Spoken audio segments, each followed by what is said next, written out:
back to another episode of Underdog Podcast. Hope you guys had a great weekend. I ain't gonna give you my spiel on how my weekend went. I'll say that for tomorrow's episode because I strictly want this to be about Mortal Kombat 2021 film. It's gonna be a review. It's gonna be a rant. I'm gonna voice my frustration with this fucking movie. Oh my god, man! So I went to go see the movie Friday night. Took my kids and stuff. Like I said, they have I think I said it's on Friday's episode 126. So my kids have a little understanding of Mortal Kombat and some of the lore and stuff. And hell, I showed them the original Mortal Kombat when they were a little bit younger, probably a couple years ago and stuff. So they know some of the things and whatnot. And I can tell this movie is geared towards a general audience, newcomers and stuff like that. I get it. I understand that.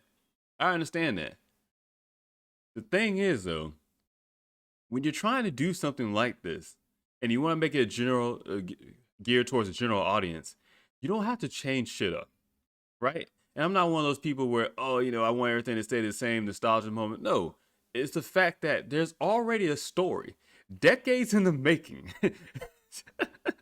Like the groundwork has already been laid out. So there's not much else you can do. You can't recreate a story that's already has its folklore. Like this movie, the video game came out 1992, I think, something like that.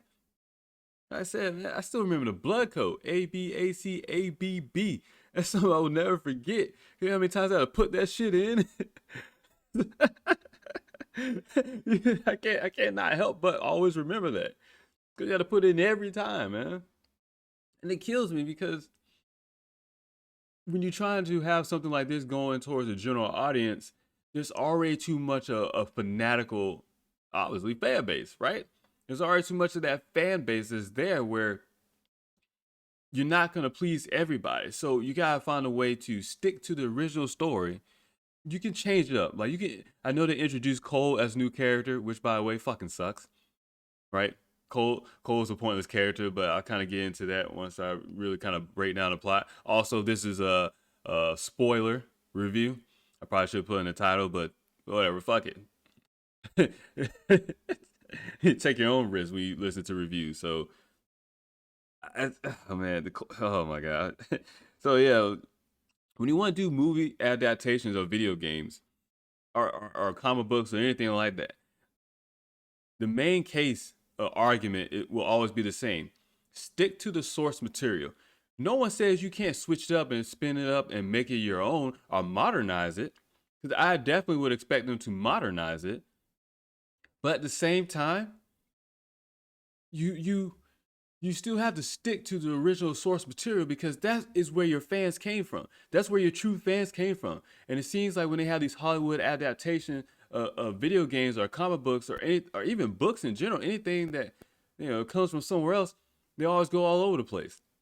And then they think, okay, we're making it towards the general audience. Yes, but your general audience might like it, but they won't be fans of it. So like my son, he knows a little bit more about the Mortal Kombat lore, the mythology, than my daughter does. My daughter was like, yeah, I liked it. And I was like, you like the movie? I was like, well, it's good. And my son was like, yeah, I kind of liked it. I was like, well, that's good, because the movie's geared towards y'all. And not necessarily the age, obviously, but actually, you know what? It is, because the movie ain't R-rated. If it's language, I cuss all the time around my kids. You kiss my ass. So it's not. So if you get rated R because of language and the violence and gore in the movie, it's all CGI, right? Like it's and that's the thing about Mortal Kombat. It's violent, it's gory, but it's over the top. It's not realistic. Like it's never been realistic. It's just like extreme over the top shit, like shit that somebody getting their arms ripped off. But it's probably not gonna happen. I mean, you got a 4-armed person walking around, and you got a bat winged woman and shit, right? you got you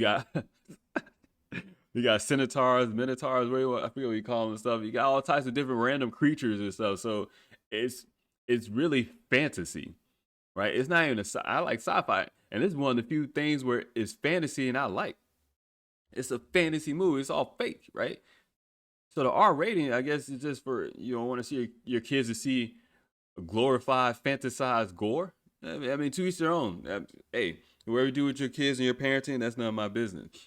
But far as the R rating, to me, it still is like a PG-13 movie, right? Like there's no nudity, there's no sexual orientation, sexual, no, it's kind of like contextual sexualized jokes. There's nothing like that. There's there's just cuss words and some gore, fake CGI violence. So, but whatever, I get the rating. Go ahead with it. But yeah, like I said, when you have these type of movies and you want to make it towards the general audience, like I said, even with my daughter and both my kids, but my daughter more or less because she don't know that much about it. She still was like, yeah, I like it, but she's like, but dad, she had questions. So obviously, I'm gonna take the perspective of a avid video game player of the original Mortal Kombat trilogy stuff, and then throughout the years growing up, I think I kind of played a little bit of Mortal Kombat X and I played some of the MK9. But far as the new reboots, MK9, MK10, MK11, I haven't really played them, but played some demos stuff like that. But I watched a lot of gameplay on it, and I follow the cutscenes of the mythology of it. I get on YouTube and watch all the cutscenes, so like, cause there's a great story behind it, right? For me, it's an interesting story, right? I enjoy it because I enjoy things where it's like it has this long history and it goes on for over thousands and thousands of years, though. Like there's all this mythology behind it. I like stuff like that. So for this, so you if you watch the movie and you had questions about it, you can't go back to the video games or the cutscenes. You can't go to the mythology or the source material from the video games to answer the questions that the movie did not uh, answer. Right? Cole, the main character, pointless. I get he's supposed to be that point of view character, but you don't need that character at all. Same as the original Mortal Kombat movie. Sonya Blade and Johnny Cage are your point of view characters, right? All the questions that Cole asked during about the Mortal Kombat tournament stuff, Johnny Cage character asked that in the original movie. So you don't need Cole at all. Even if you want to modernize it with Cole being a cage fighter, well, I don't know. How about Johnny Cage literally being a cage fighter? You can easily have Johnny Cage be in there, be showing that he was a cage fighter, and then he went from cage fighting to being in movies because guess what? That is a realistic thing because Gina Carano is a thing, right? Someone who fought in MMA, fought Strike Force champion, right? Muay Thai champion, a real fighter, and then professional athlete fighter, and then turn into an action movie person, actress, right? So that's a real thing. So you can literally set up Johnny Cage the same way and modernize Johnny Cage because he was already in Hollywood anyway. So now you give him the background, and we still sticks to the source material because Johnny Cage always wanted to prove himself as not being a fake, right? Like, look how easy it is to write this shit, man. That's why I said I'm gonna show you guys a comment I made on Twitter how it's basically lazy writing because it is, and all you gotta do is copy and paste. But just because you create a new character and you try to do a whole spin, it's still lazy writing. It's still lazy writing, man. Because you're not actually incorporating this new character in a manner in which ties into the original source material. All these characters in this fucking movie don't make sense. Sonya Blade makes sense. Liu Kang makes sense. Hell, Kung Lao doesn't even make sense, man. Because it's not the original Kung Lao, because was alive hundreds of years ago. So it was the ancestor of Kung Lao who was also named Kung Lao. I'm like, okay, whatever, we'll go with it. I think that is from one of the animated TV series, I think in the 90s, early 2000s, I remember seeing uh, uh, all these fucking annoying ass characters that don't matter. Nobody gives a shit about Cabal. Nobody gives a shit about General Tower. I forget his name. Forget his name. I got made fun on Twitter because I was being sarcastic about the name of Natara. Cause I'm saying she's a pointless character. Oh, you don't really know about Mortal Kombat. You don't know this character. You don't play the video game. Nobody gives a fuck about this character, man. There's over 100 something. I think 100 something different characters in Mortal Kombat. It's a bunch of pointless ass characters, man. But that's the whole point. Cause you're just fighting with new characters, stuff like that. But when you're talking about mythology, there's a main select group of characters, right? Raiden, Shao Tsung, Shang Tsung, or Shang Tsung, Shao Kahn, Sonya Blade, Jax, right? Liu Kang, Johnny Cage. How do you have a fucking Mortal Kombat movie without Johnny Cage? Is stupid. I don't care. I don't care what anyone says. It's stupid. And I get it. The director didn't want to have a white hero or something like that, which is racist. Not my words. It's something he alluded to. You can find that on the internet or YouTube. Somebody has talked about it before. I know.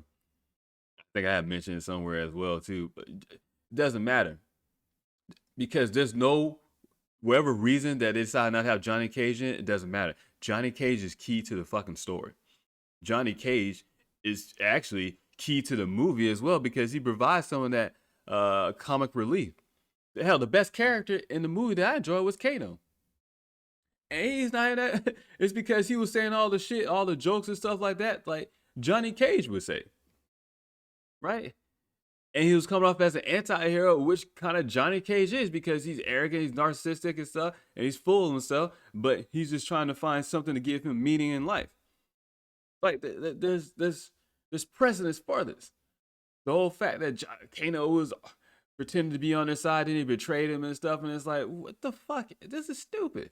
The whole Akana and the markings, oh, you're born with this by birthright and stuff like that. But it's like, okay, but what the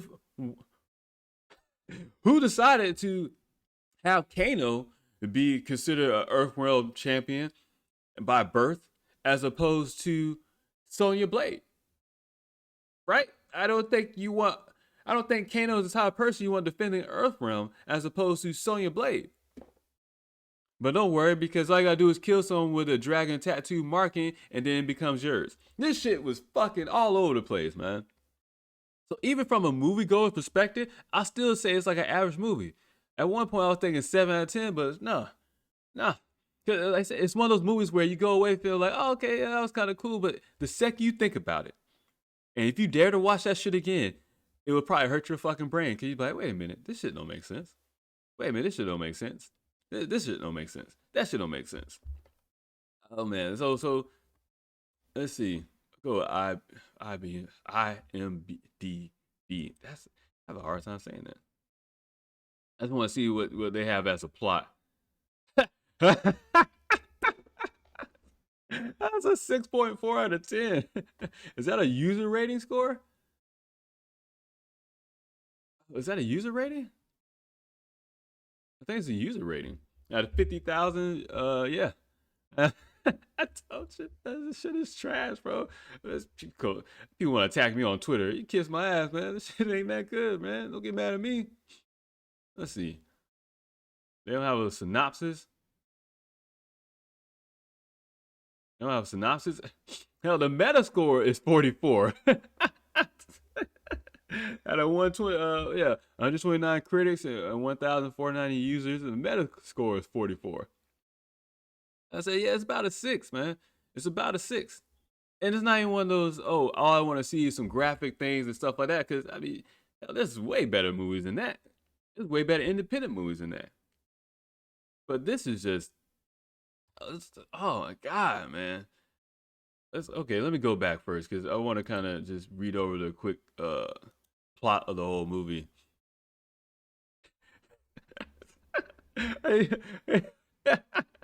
You know what? You know what's bad? This movie is not better than the original. It's way better than Mortal Kombat Annihilation, but I mean anybody can write a movie better than Mortal Kombat Annihilation, just being honest. But it's not better than the web series movies. Hell, it's not even better than the Warner Brothers Scorpion's Revenge Mortal Kombat movie they put out last year. They could have copied and pasted that script, and it still would have been better than this shit.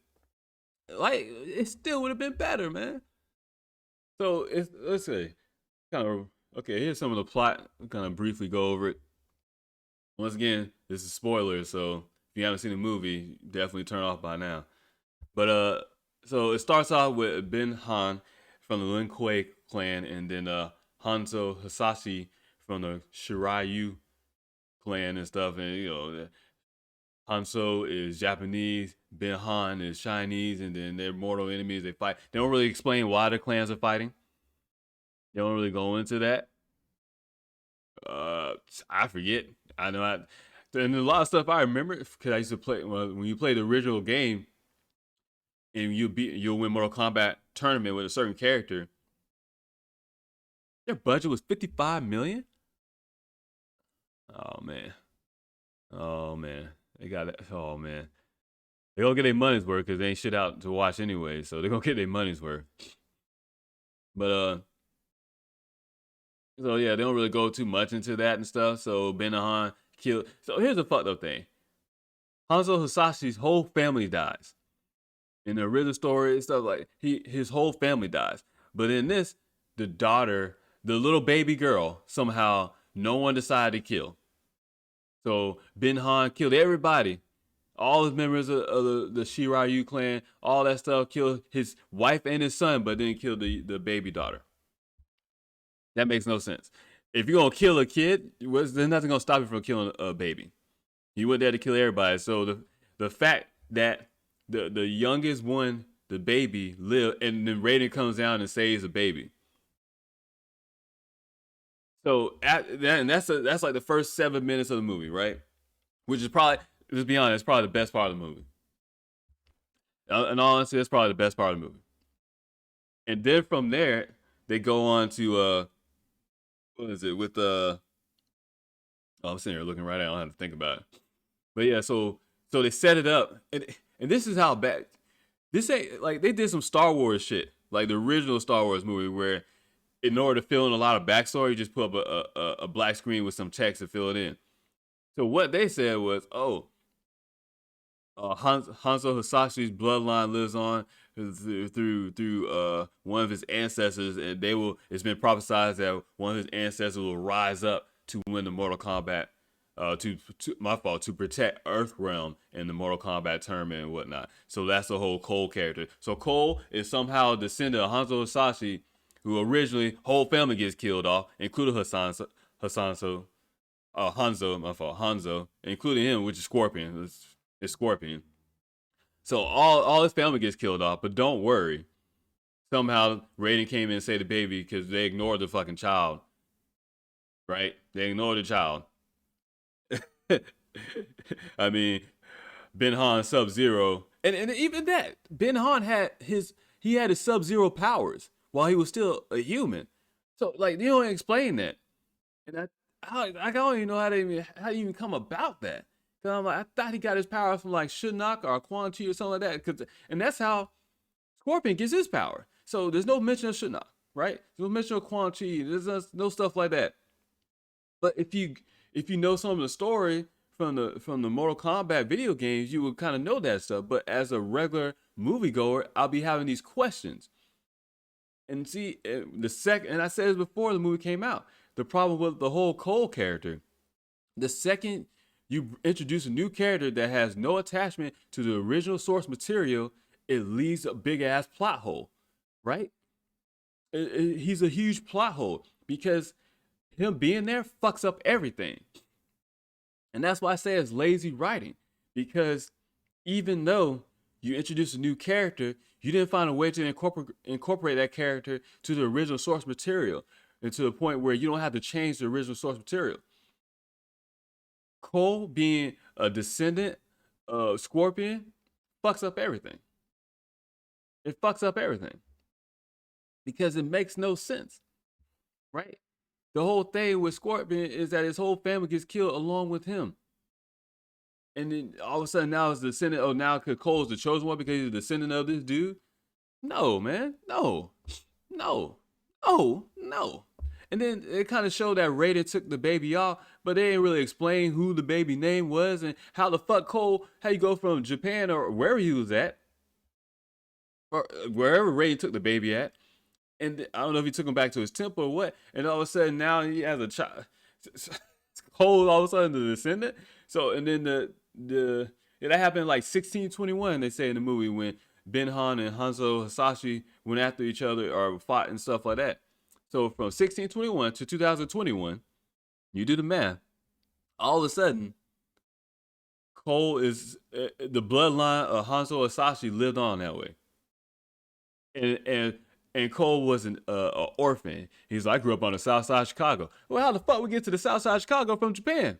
Like, can somebody explain that? That's what I'm talking about. Him being there fucks up the original story because he is not a part of the original story.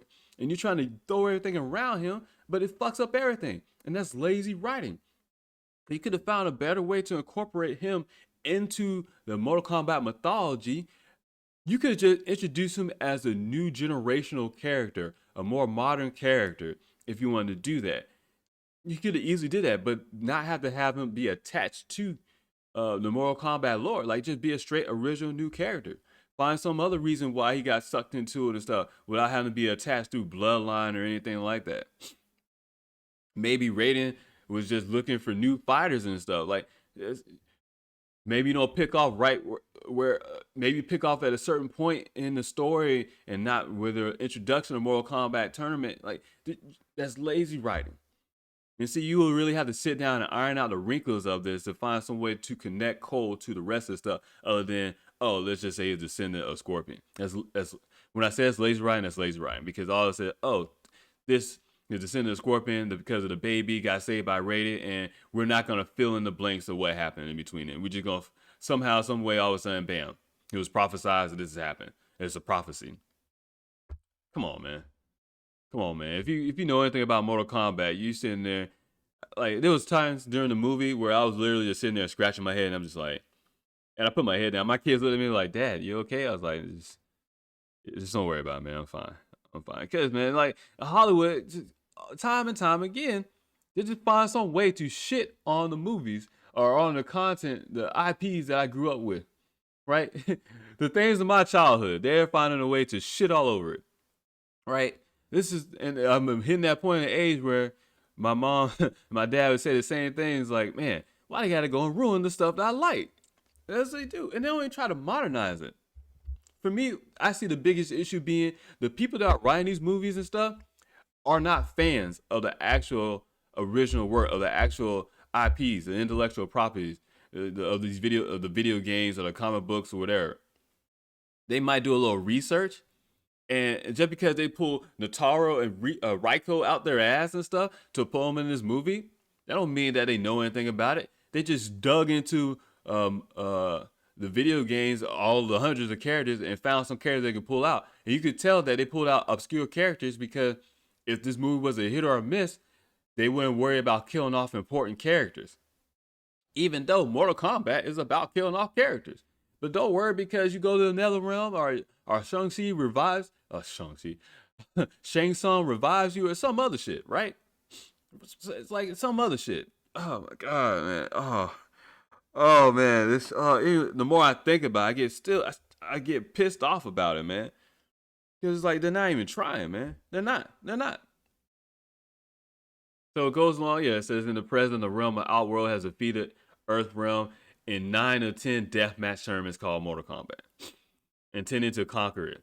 However, an ancient prophecy is uncovered stating that the quote-unquote blood of Hanzo Hasashi, see how stupid that shit is, will unite a new generation of Earth Realms champions. That's not Mortal Kombat, bro. It's not Mortal Kombat. That's not even putting a modern or different spin on it. You just made up that plot line so you can introduce a new character. And I don't even know why you want to introduce a new character. You didn't need him for no point of view character. There was no point. All we asked for Mortal Kombat fans, all we asked was for a more realistic Mortal Kombat game. We just wanted the brutalities, the fatalities in there, which I give them. Right? They had the fight scenes were good. The acting was okay. I like some of the actors. The Cole Young, the person who was Louis Tan. He plays Cole Young. I actually like him in different things, so I like him. It sucks that they put him in this movie because his character sucks. But him, the actor, I like. But his character in this movie is fucking trash because it's a pointless character. Like, he didn't have that much speaking lines. Like, I could have literally did without him. In fact, I ignored him after a point. After a while, I was just like, okay, can we hurry up and get past him? Give me to somebody I actually give a fuck about. And to be honest with you, I didn't even have no attachment to the characters either. Didn't give a fuck about none of them. Because they didn't take the time to really go into no backstories with them. Or really, feel something for them. In which the original film kind of had. This had nothing. I don't like Shang Tsung. The guy that played Jackson, okay, I like him. Subs, the one who played Sonya Blade, I like her. Melina, Melina was pointless. Hell, I like the way that the lady that played Melina looked. She had a nice ass, but let's be honest, Melina's not that skin tone. Melina's not that skin tone. Katana was an Easter egg. She wasn't there at all, even though once again she's integral to the the mythology of Mortal Kombat. But whatever. I don't even think they mentioned Shao Kahn, which is also integral, a main state character of the whole Mortal Kombat mythology. Didn't hear him at all. Fucking sucks. This movie. Oh my god! Like it's okay, but if you know anything about the original video games, even in the reboots of the video game, you're still pissed off. The main champion is Liu Kang. They made Liu Kang like some kiss ass of Kung Lao. Like he was sitting there worshiping Kung Lao and stuff. Like, bro, you're fucking Liu Kang. And then when they introduced Liu Kang, also he throwing fireballs. I was like, hold on, man. We supposed to see him work up to that. And also he could throw out fireballs and stuff. Whoa, whoa. The way they got their so-called powers, fucking stupid. Fucking stupid, man. it's, it's lazy writing. Oh, you got this Okana, and then you gotta find some way to trigger Okana. And the way Kano triggered his Okana was through his anger. All he did was make fun of him a bunch of times, and then he got pissed off. And then next thing you know, his face turned red, and he shot a laser out of his eye. Out of the same eye in which it got scratched up by the so-called reptile character, Sizoth, was his actual name. But to me, he should have been more of a humanoid as opposed to just a fucking monstrous looking being. Oh my god, man! Like, there's so many problems with this fucking movie. The fun thing is, I want a sequel because I want to see Johnny Cage. I like Johnny Cage, man. He's not even my favorite character to fight with, but I like just the Johnny Cage character in itself. And Johnny Cage beat your ass. Next thing you know, he throwing the sunglasses. Like, yeah, bitch, I just whooped your ass. And I'm throwing on my shades because I'm fucking Johnny Cage. Like, that's what I want to see in the movie. And now you tell me I got to wait for a sequel? I want a sequel, though. Because you made the first one trash. Like, I have no faith in the sequel. And you know what? I wouldn't even seen this movie in theaters if it wasn't for the fact that I haven't been to a movie in a while. That's it. That's it. If it wasn't for that fact, I would have not seen this movie in theaters. Be honest with you, I want my fucking money back. On some South Park shit, like I want my money back. On the episode, they talk about the Passion of the Christ. Like, no, we're gonna get our money back. This is just like the time we got our money back for basketball. I want my money back, man. If somebody owes me some time back or something, man, that was bullshit. Let's see what else says with this.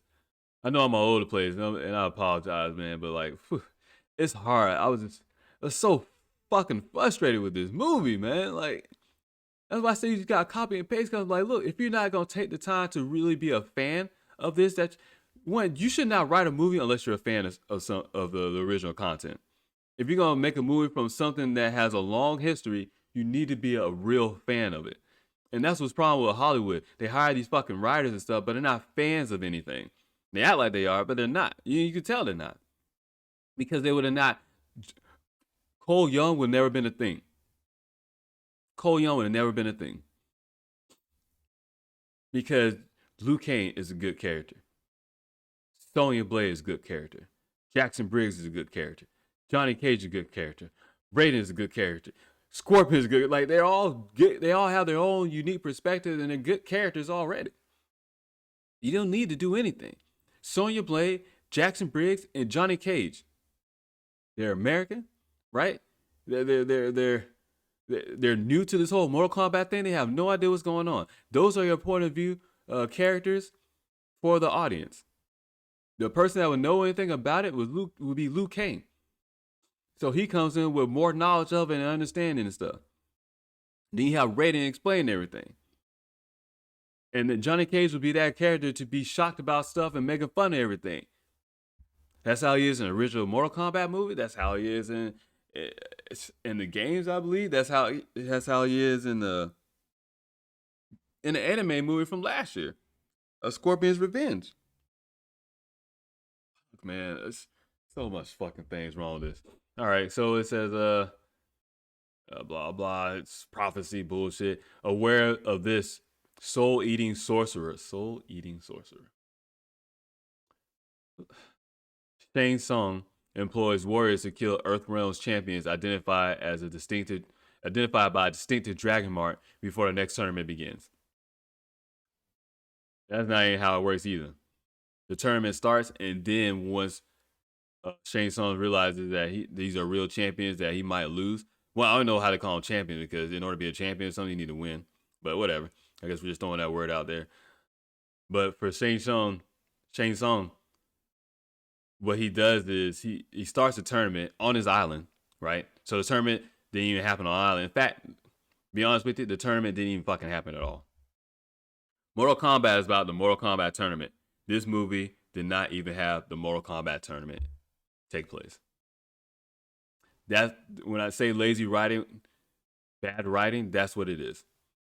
How you gonna have a Mortal Kombat tournament? How you gonna have a Mortal Kombat movie? Mortal Kombat is named of the tournament, yet there was no fucking tournament. And Shang Tsung, at some point, they start the tournament, and once he sees that, oh, the Earthrealm warriors are good, then he finds a way to cheat and stuff like that. He finds a way to want to take him out or something like that. They ignore the rules of the tournament. The fact that Shang Tsung can at any given point in time during the tournament challenge one of the warriors, Earthrealm and stuff, to the final tournament, final battle, something like that. You know, something that they had in the original movie. The rules here in this tournament, there are no rules. And Raiden is just there. He's like, oh, I can't intervene because, rules. Even though Shang Tsung already broke the rules. And Shang Tsung's like, oh yeah, I broke the rules. And he's like, who's going to stop me? The elder gods are too lazy. And he's right. It's basically how the elder gods are in the folklore. Like, they just don't really do too much. They step in whenever they feel like it, but they really didn't care.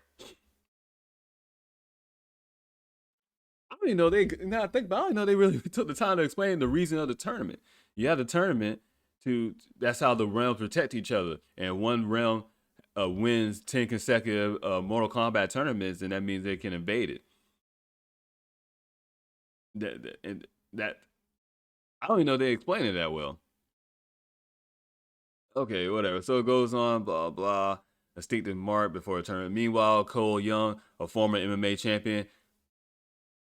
Okay, so when I say Cole Young was a pointless character, it's the way they wrote him. They wrote him into existence. Not even just with the Hanzo Hasashi bloodline, but the fact that at the beginning of the movie, Cole Young gets his ass beat. Cole Young gets his ass beat in an MMA fight. You're telling me someone that's destined to win can't even win an MMA fight? And I get it, trying to have a character start from the bottom and work their way up, but it doesn't work in this movie because everything, the pacing starts off slow and all of a sudden it just kicks into high gear and shit. Because they're not trying to take the time to develop these characters. Like I said, Cole Young being there throws everything off because you don't have to do that with all the other characters because their storyline is already intact. They're already warriors. Cole's a former MMA champion, but it's like you're a former MMA champion, but now you're literally fighting for $200 a fight, and you're getting your ass beat. So much that the referee was like, "Oh, you're back again. You're a punching bag. Like you get your ass beat all the time. It's $200. Oh, I guess you're gonna get this $200 fight." So they don't explain why he's not as good as he used to be. They don't explain. There's no backstory of Cole Young at all. Just we find out he's an orphan. We get thrown into Cole Young fighting in the cage and gets his ass beat. His daughter is his cut man and his corner person. Which whatever. The wife is, I guess he's married. I didn't realize he was married. I didn't necessarily say it. I don't know if that was his wife or just his girlfriend or what. I didn't realize that was his daughter. I thought it was his little sister, but I guess it was his daughter because she was like, "Dad, like I don't care about Cole. I don't care about Cole's girlfriend, wife. I don't care about Cole's fucking child, daughter, none of that shit because they're pointless. They were just there. And this is not against the acting and none of that stuff. But the writers, I don't know if it was the director. I don't know if it was the writer. I don't know if it was Warner Brothers itself or some of the studio executive. I don't know who sat down and thought any of this shit was a good idea. We know they do a bunch of drugs in Hollywood. They probably snorting up too much cocaine. I don't know how they came up with this shit, but it literally seems like they just sat down and was like, oh, fuck it, let's throw a bunch of shit together and call it a movie. Who cares? We'll put action and gore in it. It'll make money. Clearly, it's gonna make money, right? Because it's been like 20 something years since we had a Mortal Kombat movie. Since what, 95 or 97? Because you gotta count Mortal Kombat Annihilation. Anybody watch that shit? I still watch that. I still watch the original Mortal Kombat to this day. Like every few months, I'll sit there and watch it because I liked it, man. And it had its cheesy moments, but it was true to the original storyline. Yeah, like you can change things around. I expect you to change things around when you're talking about a live adaptation of a comic book or some type of animation or a video game or just a regular book. I expect some type of changes, but changes that make sense. These changes are unnecessary, and that's what the problem is. They're unnecessary changes. They don't improve the story. In fact, they make the shit worse. So it's like, hey, did y'all sit and think about this shit? You had all this time in development. Did y'all sit and think about, hey, I don't think none of this is a good idea, right? I don't think nobody sat down and was like, you know what, this is probably a bad idea. I don't think we should make this movie. Or did that make too much sense? So Cole Young gets his ass beat, right? He gets his ass beat. He's a former MMA champion, but somehow he had a fall from grace. Don't know why. Can't explain it. Don't know if it's injuries. Don't know if it's just a mental thing. Don't know why. And all of a sudden, next thing you know, Sub-Zero pops up and starts chasing him. Now I think about it, why the fuck did Sub-Zero pop? Why did he chase him? This says his and his family are attacked by Bihan, now known as Sub-Zero. It's funny because Bihan has Sub-Zero's power even though he wasn't Sub-Zero yet. So I don't know how you explain to me that Bihan was able to freeze people even then, but he wasn't Sub-Zero yet. They don't really go into explaining how he became Sub-Zero. Doesn't even matter. Hell, the story doesn't even match up with Scorpion's Revenge. And Scorpion's Revenge, it wasn't even Sub-Zero, actually. It wasn't Bihan either. It was what was it, Quan Chi acting, pretending to be Sub-Zero. And Quan Chi was doing that on behalf of trying to get Shinnok out of prison, which they actually kind of show the medallion and stuff, I think, that you see in the Scorpion's Revenge movie. So you see a lot of Easter eggs, which is like, okay, you throw in the Easter eggs for those hardcore fans or fans of the video game and stuff like that. It's cool, but it's like, it doesn't really help out anything. It doesn't explain anything. It's like little tidbits thrown in there, like, oh yeah, so the video game people could be like, oh yeah, see, look, this is cool. But I don't know about you, but you can't play me like I'm stupid. Like, yeah, you throw those Easter egg things in there, that's cool, but this is still not the story of Mortal Kombat. It's not even a tournament. They just fought at different places on Earth. At one point in time, they literally was fighting in the yard of a barn or something like that. It's funny because Cole was fighting for $200 a fight. We don't know where the family lives at. We don't know if he has a day job or anything else like that. We don't know if his wife has a job. All of a sudden they get attacked by Sub-Zero and then they find a little cabin somewhere to hide out in. Don't know why they have a cabin. Don't know where the cabin came from. Don't know anything about the cabin. Now I said, even from a regular moviegoer perspective, there's still a lot of plot holes. There's still a lot of questions. So you know nothing of that. And then they went off in Jackson's car. Yet the thing is, where was their vehicle at? Were they just walking around? Like, why? I don't even think they went home to get supplies. I don't even know what the fuck happened. Like, I don't even understand. none of that shit made sense. It's just like we jump from one thing to another thing. And then Cole just leaves his family.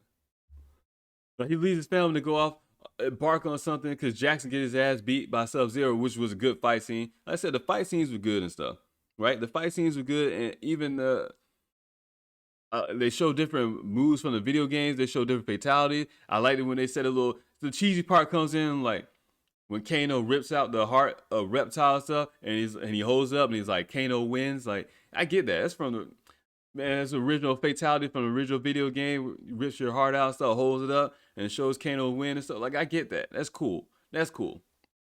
It's outdated shit. I don't know when that came about. I don't know if it came out in like the reboot. I don't know when it came out, like Mortal Kombat Armageddon or whatever. I don't know when it came out, but it is what it is.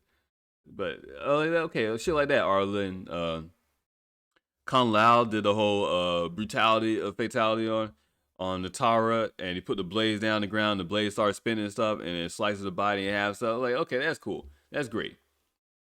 But it's like you can't play me for a fool. Just because you throw in these little tidbits and stuff from the video game, these little Easter eggs, it still doesn't.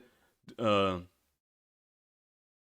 it still doesn't go. It still doesn't replace the fact that you shitted on the whole original story. It still doesn't change the fact that there is no actual plot to this movie. I still like a good story. Get me interested. I didn't care. I didn't feel like Earthrealm was under any real threat. I didn't feel like hell. There wasn't even a Mortal Kombat tournament, so it doesn't matter. They literally, in terms of the tournament, they literally saved Earthrealm because Shang Tsung didn't even bother having a fucking Mortal Kombat tournament. You understand? They literally already saved Earthrealm because Shang Tsung didn't even bother having the fucking tournament. So they saved Earthrealm. Anyways, just by posing as some type of supposed threat, just because of the stupid prophecy. So you're telling me that Earthrealm fighters win because there was no Mortal Kombat tournament, so they won by default.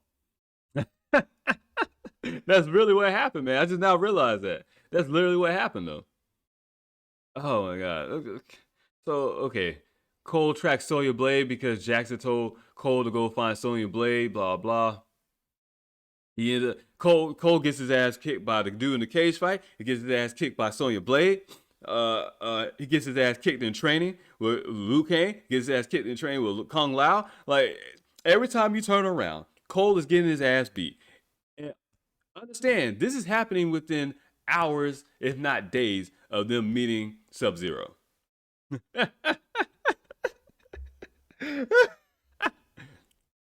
If they're gonna face out a Mortal Kombat tournament, they already have to be top notch warriors, right? They already have to be top notch warriors.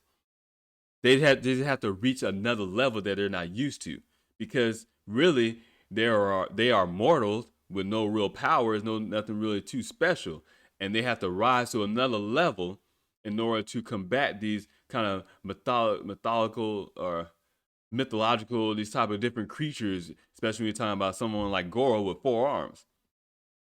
Like that's the whole point of it and stuff. That's the whole point. And okay, if you want to kind of throw in the whole concept of powers, find a different way than Arcana. Or my fault, Arcana. Arcana. Arcana. Like that's lazy writing. You could have found a different way because you did.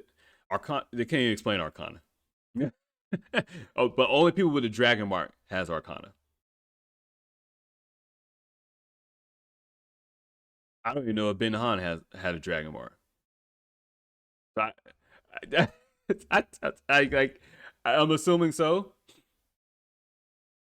But I guess he fights for Outworld. But really, only reason Shane Song or Scorpion fight for uh only reason Sub Zero or Scorpion fight with Shane Song or for Shane Song is because he got their souls. Even with Scorpion being in the Nether Realm, they didn't even show no Nether Realm. So even the backdrop of some of these places, Outworld just look like a fucking desert. You can't even tell that they went to Outworld or something different. It didn't fucking matter. Nether Realm, it just showed Scorpion down there around some fake ass hellfire. The CGI hellfire was ugly. That whole orange kind of, it was ugly. That like it was more like a reddish orange too. So it was ugly to me. It wasn't really. I didn't really. I like Scorpion's outfit, but I felt like a little too much body armor, right? And no, Sub Zero's outfit, Scorpion outfit, I felt like it could have been a little bit more yellow instead of kind of sprinkling in yellow. I like the fact that he had the sword and chain though. That's from the MK9 reboot, more or less, kind of. Yeah. I want to say, was that back in Armageddon or Mortal Kombat X? Man, and there's so many fucking Mortal Kombat games too. So it's like, the ain't nobody sitting here playing all the fucking Mortal Kombats over time. I played Mortal Kombat 1, 2, 3, Ultimate. I think I probably played Mortal Kombat Armageddon, maybe some Mortal Kombat X. I think I might play MK11, probably 10 or 9, one of those stuff. I don't even play fighting games anymore. I stopped playing fighting games after like really, really being into fighting games. The last fighting game I was into was like Tekken 3. Really, actually Tekken 2. And Tekken and Mortal Kombat will come to some of the fighting games and storylines I like. Well, let me continue on with the plot. Like I said, I know I'm all over the place, trying to keep it together. But every time I read something, I get more pissed off because the more I think about it, the more pissed off I get about this movie. Like, the more pissed off, if you try to have any intellectual thought about this movie, any critical thinking about it, you do nothing but get more pissed off about it. Like I say, Cole went to Sonya hideout, and then Sonya, she had Kano. Kano is a leader, supposed leader of the Black Dragon. I guess not anymore. So, there is no Kano kill one of her partners or anything like that. That's why she hates Kano. So they don't like each other, but there's no actual. They don't set up the fact that that's her actual nemesis because he killed her partner. So you don't get that real intense rivalry because you can't have that because they have Kano fighting on their side. And see, that it throws off the original content, it throws off the original source material. It doesn't make sense. So now Kano is just kind of there. He doesn't really fit in with anything. And the fact that he betrayed them, well, it makes the most sense because he don't have no allegiance to anything. But you have to already kind of know how Kano is, that he's just a greedy person. Which makes you also wonder why the fuck would he be chosen as a world as a Earthrealm champion and not Sonya Blade? Because whoever is choosing these fighters, they're doing a shitty job at it, right? And he's not even a better fighter than Sonya. She beat his ass twice. And the funny thing is, the second time she fought him, Cole dumbass gonna say something like, "Oh, that was bad." He was even bad dialogue, script writing. Like Cole was like, "Oh, Sonya, you beat him once. I seen you can take Kano, but make sure you watch out, cause he got lasers now. He has a laser." No shit, she was at the fucking table when he got his laser, and I know. I would have sat there and be like, "Hey, wait a minute, why the fuck are we listening to Cole? Cole been getting his ass beat all fucking movie. Why are we listening to Cole?" Right? Cole don't know what the fuck is going on. We do not need to listen to Cole. I'll probably get more to. Oh my god. you got Sonya Blade, Jackson Briggs, Special Forces, right? You got Liu Kang, you got Raiden. All these people with more lifetime of combat experience, knowing what to do, knowing how to fight. You got Liu Kang studying his whole life for this shit, and they're gonna sit there and listen to Cole Young? You got me fucked up. I don't care if you're descendant of Scorpion. I don't give a shit about that. You don't know nothing, man. They shouldn't even, I don't even know why they didn't even respect Cole. That wouldn't even happen in real life. You see, they can't even be realistic about this. In real life, they'll look at Cole like, "Get the fuck out of here. We're not paying him no attention." And at one point in time, Cole's like, "Oh yeah, I'm not good enough to be here. I'm leaving." And he goes back to his family. In which he'll do nothing but lead Shang Tsung to his family. And then they send Goro at him. I'll wait to get to that part, because that shit was bad. Oh man, the more I think about it, fucking everything was bad. Kano saved the movie. That's the shitty part about this. Kano saved the movie with his dialogue. And to me, and honestly, it felt like he was ad-libbing a bunch of times. It really felt like he was ad-libbing. Let's see. Okay, so yeah, they're fighting Emilio, Sonya, Cole Miso with Sonya, and then Kano's there and stuff. And she said her and Jack's been investigating the Mortal Kombat existence and blah blah. See, right there, they already been trying to look into it on their own. So there you go. They are your point of view characters for the general audience. You don't need Cole Young, pointless character. There's so many times throughout this movie, it puts out there that Cole is a pointless character. He brings nothing extra to the movie other than just to be annoying. Other than just to be there. And he didn't even feel like a main character. He felt like an add-on. So they tried to introduce him as a main character, but he still didn't feel like a main character. Because he wasn't. Because he can't be. Because he doesn't fit into the Mortal Kombat mythology. He doesn't fit into the lore of the video game, of the content. He's a pointless character. Now I get it. Oh, Mortal Kombat is known for introducing new characters. Well, yeah, you can introduce Cole Young as towards the end of it as a new generation of characters, right? That's how you bring in a new audience. That's how you bring in a new generation. And then you could throw them in as a DLC to MK11. Oh my God, look how easy that was, right? All it took is like 5 minutes of thinking. Look how easy that was. You could bring in Cole Young after the fact, or some way mid towards the movie, or towards the end, something as in, because they said at the end of the movie, like, oh, now we got to find a new generation of fighters. There you go, Cole Young. But instead, they go looking for Johnny Cage. Get the fuck out of here, bro. A new generation of fighters, and you telling me Johnny Cage is your new generation of fighters? Johnny Cage is the original. What they say, you can't beat original. You can't, man. You can't. I don't know what it is.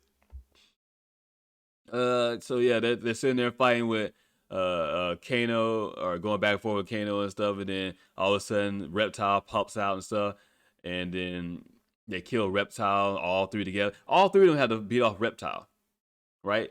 Once again, Cole, every time he turn around, he gets his ass beat. And then all of a sudden they decide, Kano's like, oh yeah, you looking for Raiden's temple? I know where that is.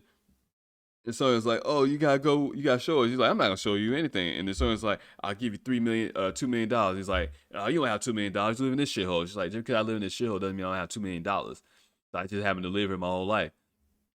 And then all of a sudden he's like, he raised up 3 million. And she said, okay, 3 million. And then she tells Cole, or Cole asks, you really got that money? He's like, fuck no. I live in this shithole. What do you make you think I got the money? And I even like the dialogue. The dialogue was honest. They literally be like, fuck no. And like, what the fuck? Don't touch me. Like, it was real honest dialogue, which is great. Like I said, that part saves the movie. But when you think about the plot was shitty. The plot was shitty. Hell, the fact I'm all over the review with this, it also kind of explains the plot hole, or explains the plot of the movie. It's all over the place. So from there, let's see where I left off at. Let's tap off. Oh, okay. So after they agree, Kano agrees. All of a sudden, he has a plane. They're like, "How you know somebody with a plane?" And I guess it was his mother that was flying. They kind of joked about it, or somebody, I don't know, used to be somebody close to him or whatever. And then they go off into the desert and stuff, trying to find it. All of a sudden, they get lost and whatnot. And then Kano and Sonya go back and forth because Sonya's mad really that she don't have a dragon marking, blah blah. And then all of a sudden, Liu Kang just pops up. Yep. When I say all of a sudden Liu Kang pops up, that's literally what happens in the movie. He literally just pops up. Bam. He's like, I've been searching for warriors. And if you've been searching for warriors, it seems like you didn't search that fucking far, because you're in the goddamn desert, not that far from the temple in which you basically been living your life in.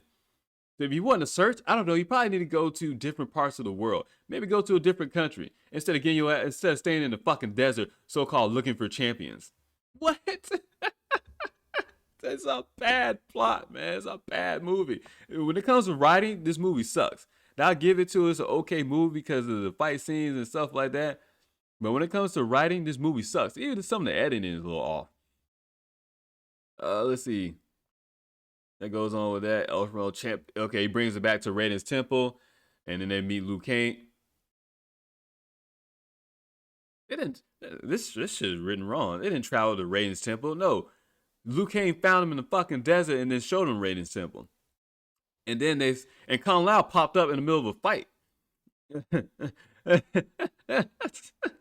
Like Kung Lao, it is cool how he came in through the teleportation type of way, which, well, I guess doesn't matter. I guess it's part of his powers because of the hat. Doesn't matter. Shang Tsung attacks the temple because he found it all of a sudden out of nowhere. It was Sub-Zero, Melina. Right? Melina works for Shao Kahn, yet in this movie, they portray Melina as being a servant of Shang Tsung. She said, whatever you want, my lord. And it's like, what? You don't answer to him. You answer to Shao Kahn. Shang Tsung is like a captain or a major. Shao Kahn is a general. Yet, they made it seem like Shang Tsung was the general and stuff. I don't even like Shang Tsung's character. He didn't do that. Hell, he didn't even fight. Shang Tsung didn't even fucking fight in this movie. I don't know what's going on with the Shang Tsung actor, but No, he gonna have to fight. Raiden didn't even fight. And I expect him to fight, but do something. Do something. He just teleported in and out, and then he teleported people all over the place. Well, if you could teleport people all over the place, why the fuck didn't you teleport and say they asked for Sub-Zero? Right? He could have teleported and stuff, but he chose not to, but he sat there and watched Kung Lao die. How didn't you teleport Kung Lao out the way? Because Shang Tsung already breaking the rules anyway. What the fuck matters? Oh, it's such a bad movie, man. It's such a bad movie, bro. And I think the writer of this movie also did some writing work on Wonder Woman 1984, which explains a lot. It explains everything. Actually. And my kids too, they was like, Dad, this is when the movie was over, like, Dad, the movie's over? This is short. I'm sitting there like, thank God this movie was over. This is a piece of shit. And I just see the running time, it's only 110 minutes. This movie has to be at least 2 hours long. It has to be at least 2 hours long to explain everything. At least 2 hours long, and not, you know what, more than 2 hours. I'm not even including I'm not including the ending credit scenes and stuff like that. It has to be at least 2 hours long. It's fucking Melina, man. Fucking Melina was pointless. She had like a couple of lines. All the villains with Shang Tsung were pointless. Cabal talked too fucking much. I was saying like, Cabal talks this much. I was like, it's kind of odd. Whatever. Uh, so yeah, Shang Tsung went to go attack them. Raiden put up the shield to keep them off. And it's just Sonya, and they gave them time to train, like a day or two to train. But Sonya doesn't need to train because, I don't know, she's special forces. She's been fighting her whole life. Jackson doesn't need to. They gave Jackson cybernetic arms, but his cybernetic arms are like little baby arms, though. Literally like little baby arms. It was tiny and stuff. He couldn't really do anything. He tried to punch a punching bag. He can't really generate no power. But don't worry, because his Arcana kicked in at some point as he tries to save Sonya Blade for being trapped underneath a boulder. And all of a sudden, his cybernetic arms, which really wasn't shit, all of a sudden turned into this ultra cybernetic arms, really super skillful. Which makes you wonder, how can this be his special power if it's just his arms? That means that his special powers only kicked in because he had these fucking fake cybernetic metal arms. So what happened if he didn't have these metal arms? If he didn't have these metal arms, hell, that's one thing I didn't like from Mortal Kombat Annihilation, is that he didn't have the metal arms. His arms didn't get taken off. That he just got some body armor, metals, basically an exoskeleton placed upon his arms. Hell, I like it even better than that. That's sad. The shit they try to throw out here. Oh, so stupid. But yeah, so they're training because they're trying to unlock their Arcana, that code, hit all of them and stuff. That's so stupid.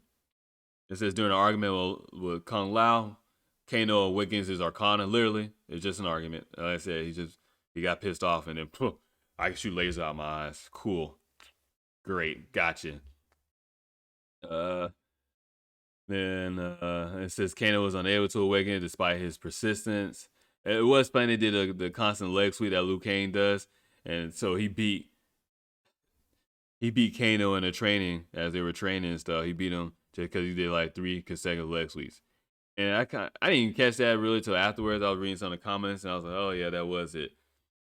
I get it. It's just annoying. Like you're wasting time on this. Like, you could have been wasting time, I don't know, having a better plot. You could have been wasting your time doing something else with the story instead of throwing that shit in there. It says, disappointed with his lack of progress, Raiden allows Cole to return to his family, revealing that he is descendant of Hasashi. Shang Tsung gathers Sub-Zero, Melina, Raiko, Natara, and Goro.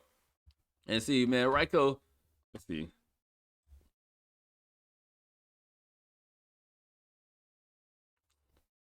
I want to know, yeah, so when did Raiko get introduced? Raiko is the general of the armies of Shinnok. You have his attachment to Shinnok, right? Raiko is one of those type of characters I didn't really pay too much attention to.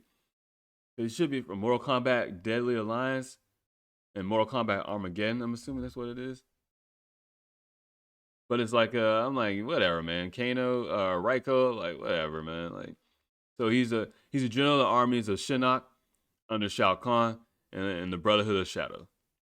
He's okay. He was in MK4 after Shinnok's forces are defeated. Raiko disappears. See, and that's the problem right there. He's there too far advanced in the Mortal Kombat mythology.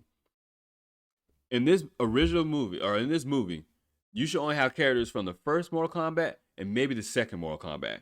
So Cabal, Notaro, and Raiko should not be there yet. Should not be there yet. And then let me show you guys this.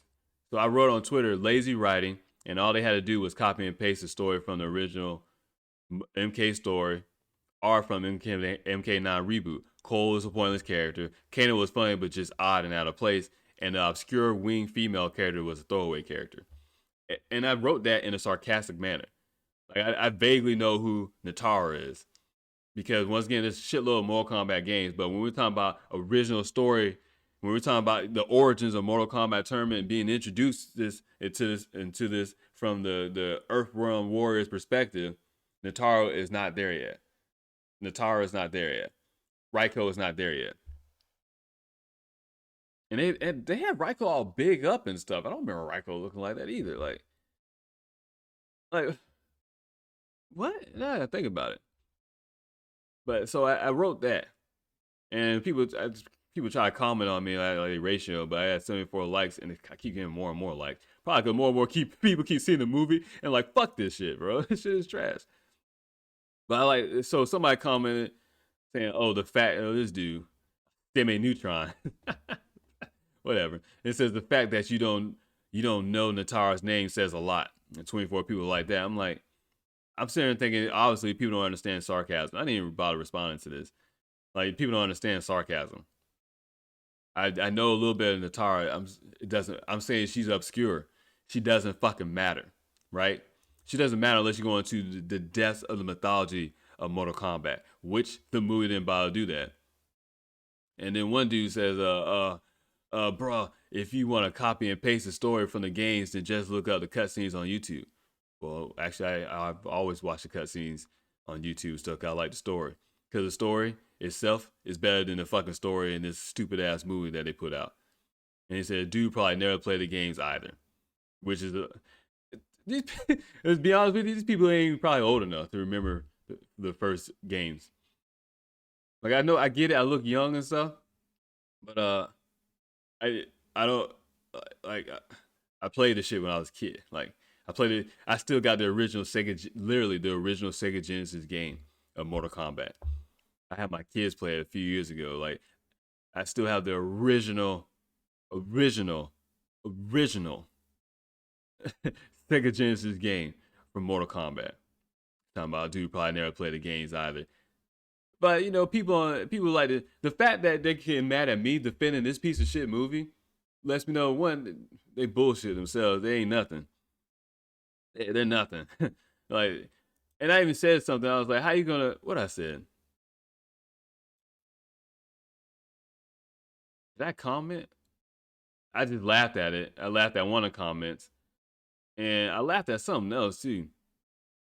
I was like, how you gonna personally, like, who are you to sit here and try to personally attack somebody over a video game about something you don't even know? Like, how you gonna have a personal attack on me? Oh, that's why I had comment to one of these things. I was like, follow source material. Funny how people will personally attack complete strangers. Like, how you gonna get mad at me? Cause someone said I was a clown or something. Kano Carey was the best part of the movie. And one person is like, I completely agree with everything you said. And he's like, man, yes, I completely agree with everything you said. That'll make the movie like 5 hours long and be unoriginal as hell. And see, this is wrong with people. You can't make something original because it's not original. You can't stray too far from the original concept because then it's no longer part of the. This is Mortal Kombat only in title. That's it. because it's literally not Mortal Kombat in the movie because the Mortal Kombat tournament doesn't even take place. So this is just only Mortal Kombat inside. It's almost like someone else got a license to Mortal Kombat, and then like they didn't have the full license of all the characters, and they decided like, okay, well these are certain characters that we can use, and let's throw a movie together. And then a lot of times, usually how video game adaptation movies or comic book adaptation stuff like that happen. They kind of have some of the license, but not to everything. Kind of like with Spider-Man, how Sony had a license to Spider-Man from Marvel and stuff. So, but they have a license to all the other Marvel characters that go along with Spider-Man. So that's why some things don't fit into place. But yet, Warner Brothers owns the license to DC, and so they have all the characters from Mortal Kombat, or not DC, yeah. They have Warner Brothers has all the characters, a license for Mortal Kombat, I believe. So there's no reason for that. It's like I'll make the movie long as hell, like 4 hours long. No, no, it wouldn't, man. No, it wouldn't. It's called good script writing. You can have a backstory fill in from just like a 1 minute of dialogue between characters. It's not that hard, man. Like other movies do it all the fucking time. Like this, you're not doing nothing special. This is precedence. This is precedent's already been set. You're not doing nothing special. It's people, and I come to realize, and I heard other people say this, but it blew my mind that this is the actual thing. There's a lot of fake nerds, or there's a lot of fake fans out there of these comic book movies, of video games, of anime. There's a lot of fake fans.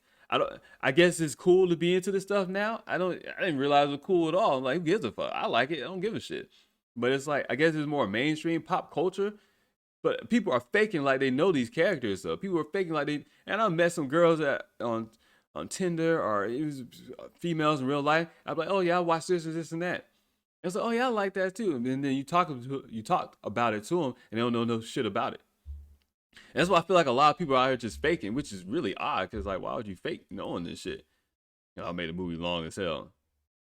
It's Natara. She's from the PS2 era, but they just ain't give her no story. She was just there to die. And exactly, that's my whole fucking point of my comment. That's my whole point of my comment.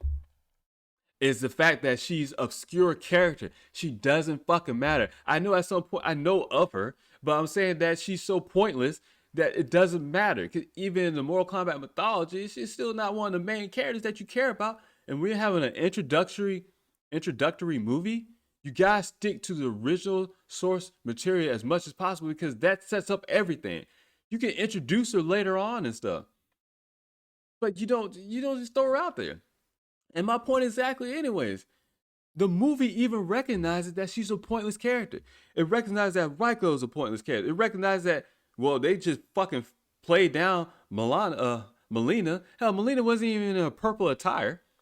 I think her shit was kind of like blue, like Katana. Like, but all you see was Katana's fan and Raiden's temple, which makes no sense either, because Katana shouldn't be dead for one.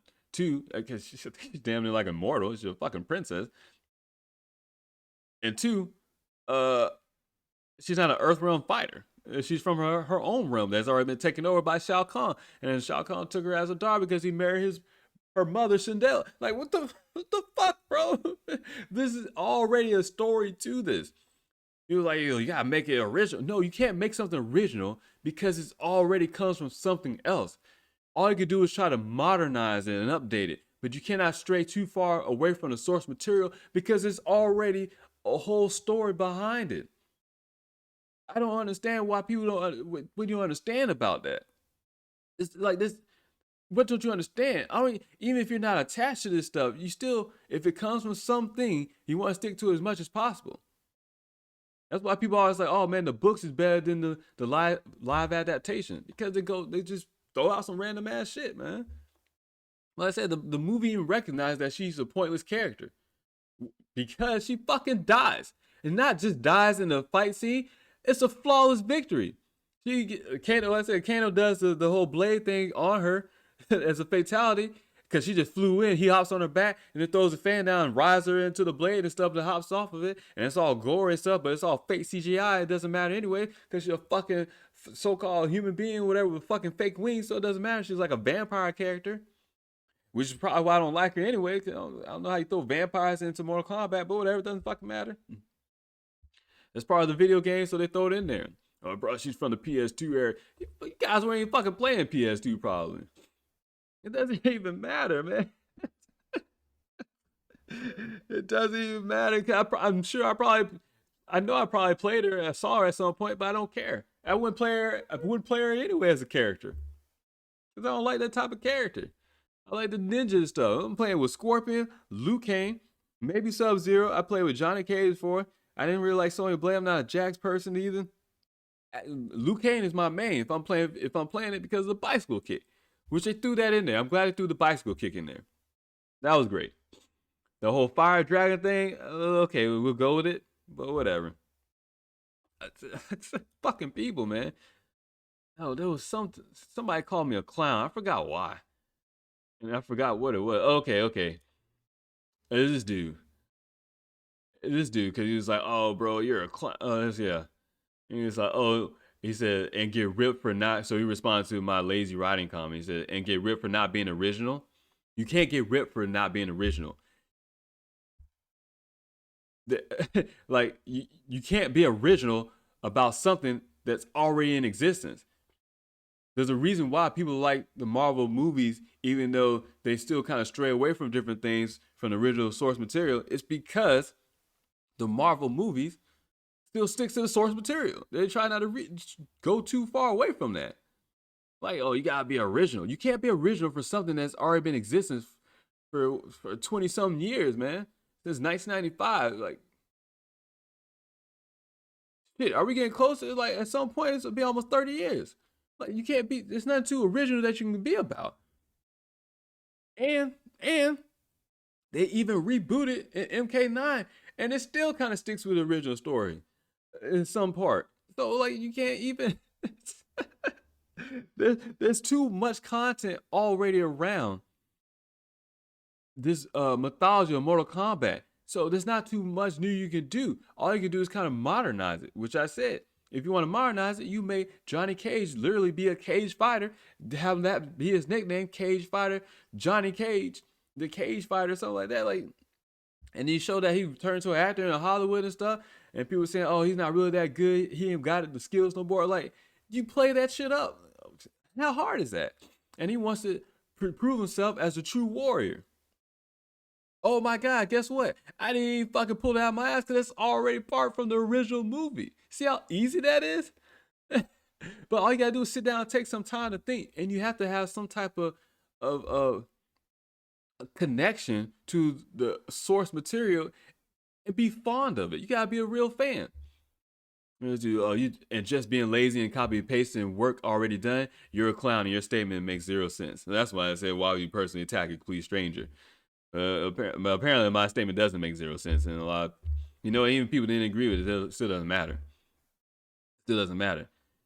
You can't be original with something that is already decades in the making. All you're doing is basically telling a modernized story of it. That's it. So instead of Johnny Cage being just a Hollywood person, you could say that he was a cage fighter and stuff, and say that he had a modest career. He wasn't no champion and stuff. And then he went to go do movies and stuff, and people was like, "Oh, you're not really that good with fire. You never even won a title, something like that." See, and now you're bringing depth to that character. Now you're bringing motivation for that character. Now you're bringing drive to that character. You gotta be narcissistic, egotistical, and stuff, and he's never really cared about anything. And see, look, all I'm doing is pulling from the original movie, pulling from the Scorpion's Revenge movie. Like, it's that simple, bro.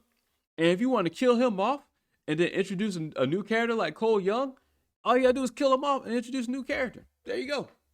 There you go. It's not that hard. It's not that complex to do this shit, man. But somebody else just likes something else. Fucking people, bro. If people want to attack you and stuff for your opinion on some stupid ass movie. So yeah, so Raiko debuted in MK4.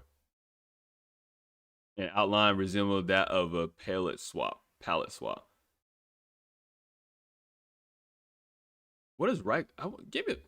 Okay, let's see. Give me a picture of Raiko. I want to see what Raiko originally looked like. What was Raiko's original appearance in MK4? Mortal Kombat fandom, whatever. That's Raiko. So this is what Raiko originally looks like. Raiko in MK11, or not MK11. Raiko, I don't know. They redid him in. Let's see, is he in MK11?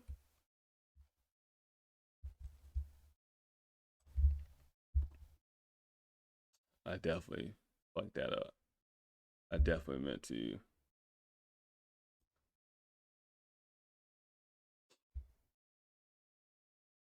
Okay, even in the current timeline, after the MK9 reboot, or MKX is MK10, right? Yeah. So after the MK9 reboot, that doesn't, I don't know, advertising. That doesn't even look like him. That doesn't even look like him in the movie, man. That doesn't even look like him in the movie.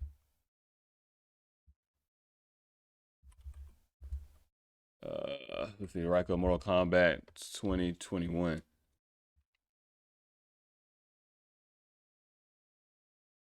I see they got a good image of him.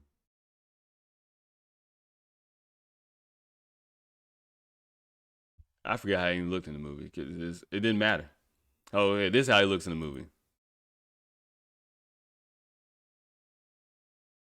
Yeah, it don't even fucking matter, bro. Like it doesn't even matter, man. It doesn't even matter, man. For those only in the video version, audio version podcast, you gotta look up on your own. Like, and see, this is what I think of as Raiko. Kind of a ninja outfit, a little bit with the paint around his eyes and stuff, whatever. I don't even know the fuck. I don't even know what they were doing in the movie. Like in this new movie, I don't even know what the fuck they were doing, man. Like I don't know what the fuck they're doing, bro. Like, oh my god, man, it's bad. It's bad. And then even like Natara, I think she got introduced in MK. Let's see. Nakara is a bat-winged vampiress who spends a long time trying to find a mysterious orb that binds her home realm, uh, Returnus, to Outworld. The orb, however, was inaccessible to her, and so she tricks Outer World Investigation Agency agent Cyrax into retrieving the orb and sending Reptile to attack him and destroy a panel. As I'm saying all this, it doesn't matter in the movie. As I say all this, it doesn't fucking matter in the movie. And not only does it doesn't matter because they took no time to give no backstory. It also doesn't matter because well she fucking died. And so she was introduced in Mortal Kombat Deadly Alliance, which what came out in PlayStation 2 2003. Yeah, Deadly Alliance is something I barely played. I did play Deadly Alliance. I knew who Natara was. I just didn't give a shit about her, bro. I was sitting there like they talking about you never even played the games. I'm like, I'm pretty sure I know the name. I don't remember what she looked like because I don't give a fuck about her character. Because it doesn't matter. Because it doesn't matter. That's like me knowing mocap, right? Which I think was a gag character. Yeah, he's the motion caption character. Like it's like, see, it's like they put mocap in the fucking movie, man. Like it doesn't matter. Okay, so she's a Batwing character, blah blah, vampiress, vampire. But see, she's attached to Cyrax, right? So you can't introduce this character without knowing some of the other characters. Send them back to Earthrealm, blah blah. The character was designed by Midway artists, doesn't even matter. She ranked 46 in both UGO's, which is I guess some publications, 2012 list of top 50 series characters. In 2011, Complex named her one of the series' most underrated characters. No, no. I never liked her. I never paid her no attention. And I know I played Mortal Kombat Deadly Alliance, so I never even paid her no attention. Didn't matter. Wanna know why? Because Liu Kang. I would play with like Kung Lao, right? Raiden, maybe Johnny Cage. But Liu Kang and Scorpion are my two favorite characters. That's what I'm playing with. And some of these other characters doesn't matter. Uh, Manas, he comes upon blah blah. Like I'm trying to figure out what is her connection to Shang Tsung. As I'm reading this, it has nothing to do with it. She then makes her mission to protect the realm's fragile stability. In Armageddon, a genocide of her race begins to occur, and she is sent by her people's elders to a crater in Adina, which is where Katana and Melina are from. Or my fault, Melina is a clone, which they ain't going to explain either because it doesn't matter because Melina's dead. Right? They killed all characters because they let you. The movie's letting you know that these characters don't fucking matter because our plan was to kill them off anyways, and we want people to be attached to characters. I don't even know who they want people to be attached to be honest with you now. Because yeah, Sub-Zero dies, but they kind of even hinted Sub-Zero took off all his body armor and he had nothing but black attire on. Okay, Sub-Zero's gonna turn into Noob Saibot. And Shang Tsung already said like no, oh nobody ever really dies. You get transferred to a different portal or some place, some bullshit like that. Yeah, we get it. Netherrealm, right? We get it. That's kind of your hell or whatever, stuff like that. It's fucking stupid ass movie, man. Stupid ass people that want to talk to me about the fucking movie. Oh, you don't know this. Like, you never played the game. Yeah, I play the games, bro. Don't try me like that. I play the games. And when you play the games, as long as I have them and stuff, in the original games, that like it's there's you know the core storyline, and this movie did not stick to the core storyline. So basically, they all come into Shang Tsung Temple, blah blah, and it's to learn that Kano is among Raiders champions. Cabal convinces Kano to defect and remove the shield, which he did, allowing the Outworlders to attack during which Kung Lao battles and kills Natara easily. He even says it flawless victory. I was like, oh, that's cool, flawless victory. At the same time, like, see, I told you, I knew this fucking character was pointless. She had like 2 lines and then she died instantly. Pointless fucking character. The movie even recognizes that she's a pointless fucking character. Jax wakes Arcana by saving Sonya, blah blah. Then Cole Young goes back to his family. Then they send Goro. So the problem with that fight scene, when Goro fights Cole Young, Goro is Prince Goro, right? He's a fucking champion himself, right? He's a great fighter. He's been alive. He's been alive for thousands of years, I think. Let's see. Fictional character, blah blah. Goro is a member of the 4-armed, half-human, half-dragon race called the Shokan. Yeah, Shokan. In the original game, he has been champion of the Mortal Kombat tournament for 500 years. Champion of the Mortal Kombat tournament for 500 years. You used to be afraid to fight fucking Goro. And Shang Tsung was the last person you got to fight. But Shang Tsung, the hardest thing about fighting Shang Tsung is that Shang Tsung would turn into you or another character and it'd be hard and stuff. Right? That was the whole point of the game and stuff. But Goro is like the hardest person to fight. And then the Shang Tsung. So Goro is your sub boss. But it doesn't even matter because there was no boss in this game, in this movie, because no one fights Shang Tsung. Shang Tsung just shows up after Sub-Zero died. I guess Sub-Zero was your boss, which I can't accept that.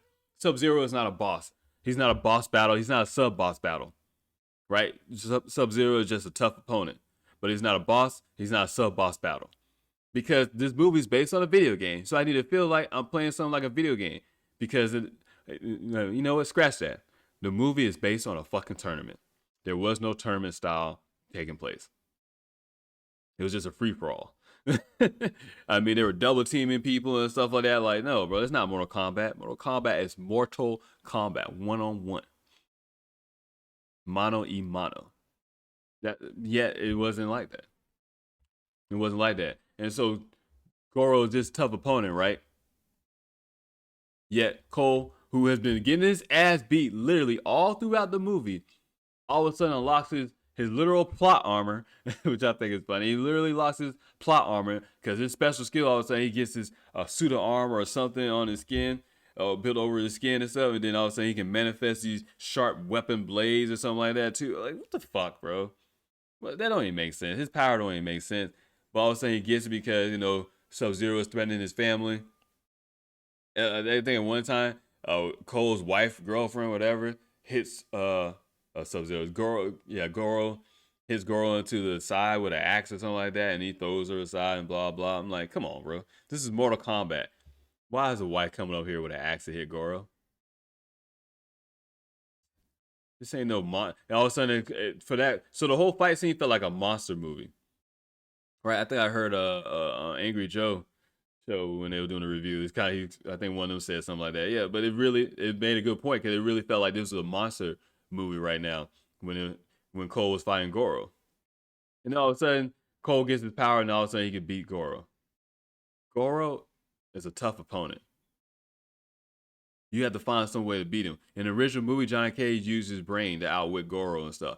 For one, he punched him in the nuts, and then he set him up, got him close to a cliff, and kicked him off. Because he used his brain and he used leverage, knowing that Goro is not an agile, he's big and slow. So if you knock him off a little bit off balance, well, he won't be able to control himself. But also in the original movie, the Mortal Kombat tournament actually took place, and it happened on Shang Tsung Island. But don't worry, this didn't take place on Shang Tsung Island, and there was no tournament. In fact, Cole and Goro just fought at some barnyard, at some barn in the farm, right in the grass. Right, come on, man. So Goro, the fight scene was stupid. I'm not a fan of the CGI Goro. I like the whole prosthetic. You got a $55 million budget, and you're telling me the original Mortal Kombat movie, which I'm sure had a lower budget, was able to spend at least $1 million and make a animatronic Goro. You might have not liked it, but I like the fact that it was a little bit more realistic. All the CGI shit is starting to get on my nerves, man. Now I feel like I'm getting old and shit because the CGI shit is starting to, because to me it's a cop out. It's a cop out. Like, get back to some real prosthetics, like some real something, man. Like, you don't have to be CGI everything, man. It's like, oh, it looks cool, it looks better, but it's like there's no real feeling to it, man. Like, oh man, and certain actors can only interact with CGI and stuff. Like, it's whatever, man. Maybe that's just too picky. That's just my complaint of it, though. But yeah, after Cole beat Goro, like it wasn't nothing because he sliced him up and stuff. Whatever, bro. And Cole been getting an ass beat. In fact, the cage fighter that Cole got his ass beat in the beginning, he should have took Cole's fucking dragon tattoo and shit. But I guess since he didn't kill him, he didn't get it. But he should have killed him and got it, and because he probably would have been a way better fighter than Cole, right? And it says concurrently, okay. And then Shang Tsung and Sub-Zero are infuriated when Raiden discloses Cole's bloodline before he teleports most of the Earthrealm fires to the void. If they didn't know Cole was part of the bloodline, how did they know that Cole had a tattoo to go after Cole? Like, a Sub-Zero distinctly, intentionally went after Cole. He just happened to know Cole had a dragon tattoo, and that's why he went after him. Like, I'm assuming. Whatever, man. I would say, okay, so Raiden teleports the Earthrealm fires to the void, which don't know what the fuck that is. He was like, oh, it's a safe space between realms. I was like, okay, we know theoretical physics what a void is and string theory. Okay, we get that, but all right, necessary string theory, whatever. Anyways, we kind of get that whole concept of void, but why the fuck you do this before, Raiden? However, Kung Lao sacrifices himself. Nah, Raiden said, fuck you, Kung Lao. We leave your ass back here. The movie said, fuck you, Kung Lao. You're not an important character anyway. Because we kind of we just made you up. In fact, the real Kung Lao has been dead. So you're not in the real Kung Lao of the actual Earth champion that won Mortal Kombat. You're a descendant of that Kung Lao, named Kung Lao, but we don't really count you anyway. We just want to throw you in here. You can tell, like, they just want to throw certain characters in there for video game aspects to be like, oh yeah, look, we got Kung Lao, look how cool he looks and stuff like that. They're playing people like a fucking fool. And that's what I felt like coming out of that movie. Like, oh, you think you could just throw in some shit from the video game, some Easter eggs, stuff like that I'm just going to accept this shit? You still shitted on this story. You still did not put together an actual real good movie. They better not make a sequel. This shit needs to die, right? In fact, I don't want no more shit with Mortal Kombat. I know some people are like, oh, you got to have, I think on the Angry Joe and stuff, the review, there was like, oh, I want Mortal Kombat to stay alive. Fuck it. If you want to make something else, make anime movies only. Don't give me this bullshit live adaptation shit no more. I'm tired of it. This is my third time right? In my own generation, I'm done with it. Now I got my kids got grow up and see this bullshit ass movie. We're done with this. Let Mortal Kombat live adaptations die. Let that shit die. Let that shit fucking die. Right? It says after morning layout, Kung Lao's death, Cole proposes a plan. It's right there. Who the fuck is Cole to propose a plan? Cole, you just got your powers out of nowhere. It doesn't fucking matter. You beat Goro, which shouldn't even happen. And now all of a sudden we're gonna listen to you? Get the fuck out of here. Nobody gives a fuck about you, Cole. And it says forcing a tournament, Strange Stone tried to prevent. That wasn't a tournament. You can't force a tournament, bro. The tournament happens or it doesn't happen. That wasn't a tournament. Just because you went off and fought people, that doesn't call it a tournament. Just because you say, "Oh yeah, we're gonna make a tournament happen," that he didn't want to happen. No, y'all went and did what he was already doing. Instead of being on the defensive, you turn to the offense. Like, all right, we're gonna go find them and attack them. That doesn't make it a tournament. That's not how a tournament works. Like, you know what a tournament is. You play any sports competition in your life, you know what a tournament is, right? At some point, there's a champion. Winner takes all in a sense. And you have two teams putting up their best fighters and stuff, right? That's how a tournament works. This is not a tournament. You guys just decided to, instead of getting your ass beat, instead of you getting hunted down and stuff, you said, "Don't worry, we're gonna go find them." Which is, I don't know why you should have been did that shit anyways. Instead of hiding out at Raiden's temple trying to play catch up and train. I don't know how come you didn't find the fires a long time ago. And then if you weren't going to train them, you don't have to train them because what do you need to train Jackson for?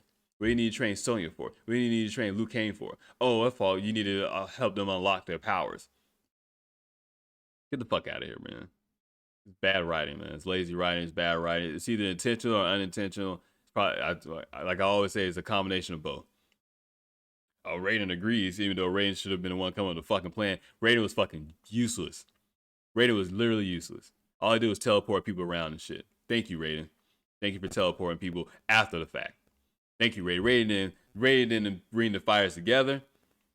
Liu Kang did that shit. Raiden just seemed like an asshole half the time. And I don't even know if he was trying to be an asshole to motivate or what. Who knows? Giving Kong. Oh, so now we're calling Kong. Now this shit is calling him Cole Hanzo. Oh, okay. You gave Cole Hanzo's kunai, which is just his fucking dagger. I think it's actually a gardening tool. I think it's a gardening tool. Variations and blah blah. Yeah, masonry troll. Yeah, it's like a gardening tool. That's what he was using it for. Blah blah. Okay, so Cole didn't kill Melina on his own. Sonya Blade, after she killed Jackson, or not Jackson, after she killed Kano, she got his dragon marking, and all of a sudden, bam, she unlocked her powers, and then got transported to help fight Melina. And then all she did was flip in the most annoying ass way, but I get it. It's Mortal Kombat video game, and we're doing some type of great intro. It was lame to me, to be honest with you, but whatever. She flips in, and then she shoots rings from her arms. And she's like, "Oh, that's pretty cool. That's your power." She's like, "Yep." I was like, "Okay." It's funny because the second you get your powers, it's like you unlock your powers. Cool. Now you mastered it. Like, wow, you just unlocked your powers. Now all of a sudden you're a master of that power. Now ain't no learning gap, right? No learning gap at all. All of a sudden you unlock the powers, you're good. And there's no learning. And all of a sudden, you didn't need to become a great fighter. You just need to unlock your powers. And once you unlock your power, all of a sudden you're a great fighter. That's lazy writing, bro. That's what I'm talking about. It's lazy writing. It's gonna be 5 hours long. That's the whole fucking point. There's a lot to this movie, so you're gonna have to take the time. I'm sorry, man. If you don't have the attention span to sit there and watch a movie for 2 hours, stuff, then you don't enjoy movies. And at the same time, if the movie is 2 hours long or something like that, then it needs to have good writing to make it be enjoyable for somebody to sit here and watch that shit. You can't tell the story in 110 minutes, bro. Was it hour 40 minutes? Hour 50 minutes? Yeah. And that's including end credits and stuff like that. Nah, I believe so. I don't know how that really works. 2 hours at least, man. Because you needed 10 more minutes. And honestly, you need at least 10 more minutes to explain some things, to get more of a backstory, something, man. To be honest with you, I would have been okay with it being 2.5 hours long, right? I would have been okay with that because the story is so good in itself. I would have been okay with that. But they end up they beat Melina because it doesn't fucking matter because it's Mortal Kombat tournament, but we're jumping people and stuff. Uh, what? Raiko? And then it says Kang and Jax slay. Okay, so Liu Kang and Jax beat Cabal and Raiko because Liu Kang had beat Cabal. I forgot how that even happened. You see, I don't even care. It didn't matter. At some point towards the end, I was like, I just want this shit to be over with. I literally was sitting there after a while. I was like, man, I hope this movie ends soon. Cause I was like, I don't know what the fuck's going on anymore. It doesn't even matter. I hope this movie ends soon.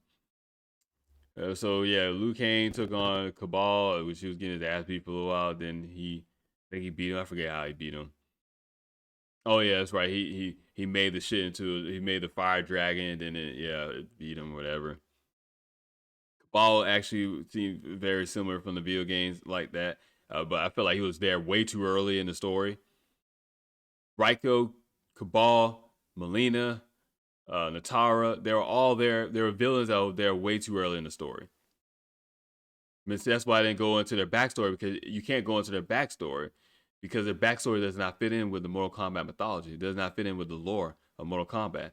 That's why they ain't really bother giving them a backstory. Once again, lazy writing. Lazy writing. Because they went the manner in which they went. See, but it's a catalyst. Cole is a catalyst because he is the cause and effect of all this. Because you put this new character that doesn't fit in, now all these other changes happen as a ripple effect because of that. Because they wanted to introduce a new character, but they didn't. They wanted to introduce a new character and make him a main character, which they shouldn't have. Cole should have been a side character or an afterthought. To be honest with you. Let's see. Then Sub Zero comes and he abducts Cole's family, going back to the gym and blah blah, which Cole was originally fighting at, and then okay, so Cole's blood ends up on the kunai, which is Hanzo's little garden tool and shit, and then that releases him from the nether realm. That doesn't make sense because how's how does he get out of the nether realm? Scorpion gets out of the nether realm because of Shinnok or Quan Chi rather, I believe, and not because of Shinnok.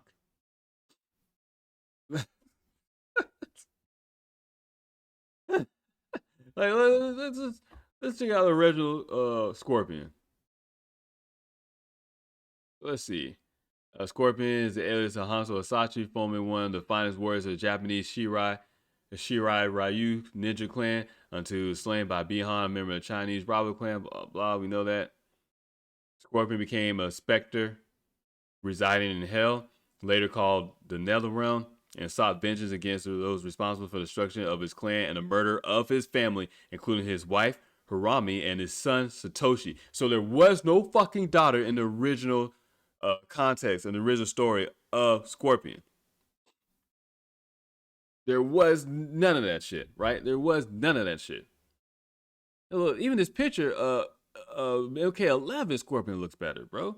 It's more yellow. I need more yellow in his attire because that helps you distinguish between Scorpion, Sub-Zero, and all the other countless ninja warriors out there in fucking Mortal Kombat.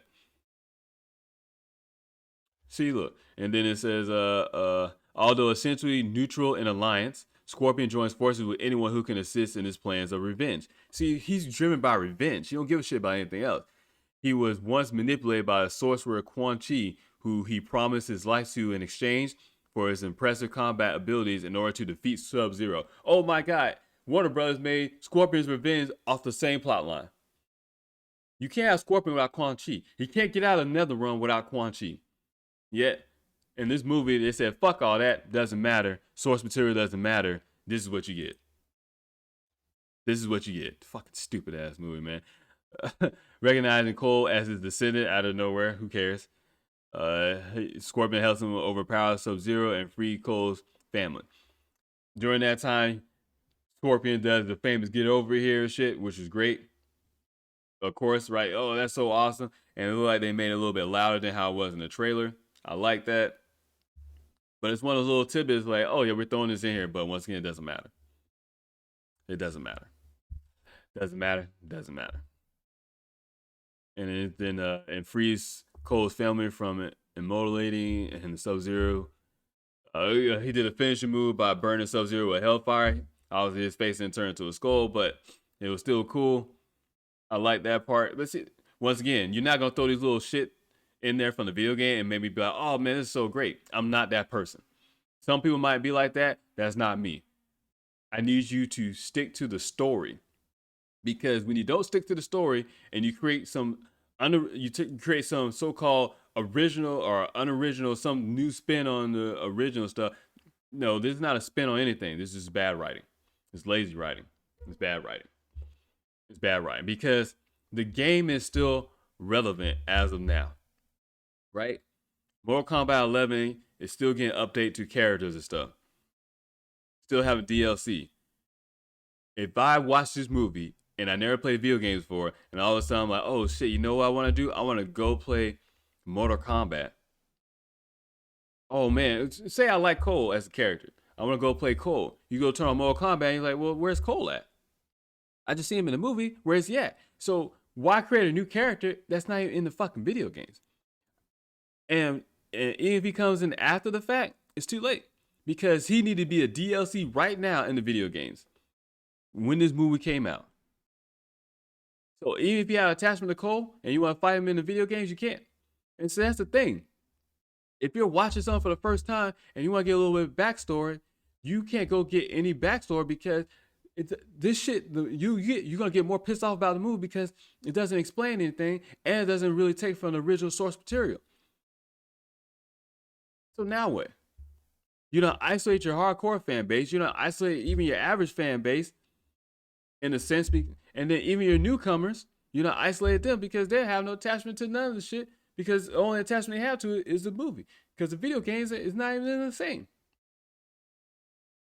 So you really just have to go after people that know a little bit about Mortal Kombat and they just want to see some bloody shit.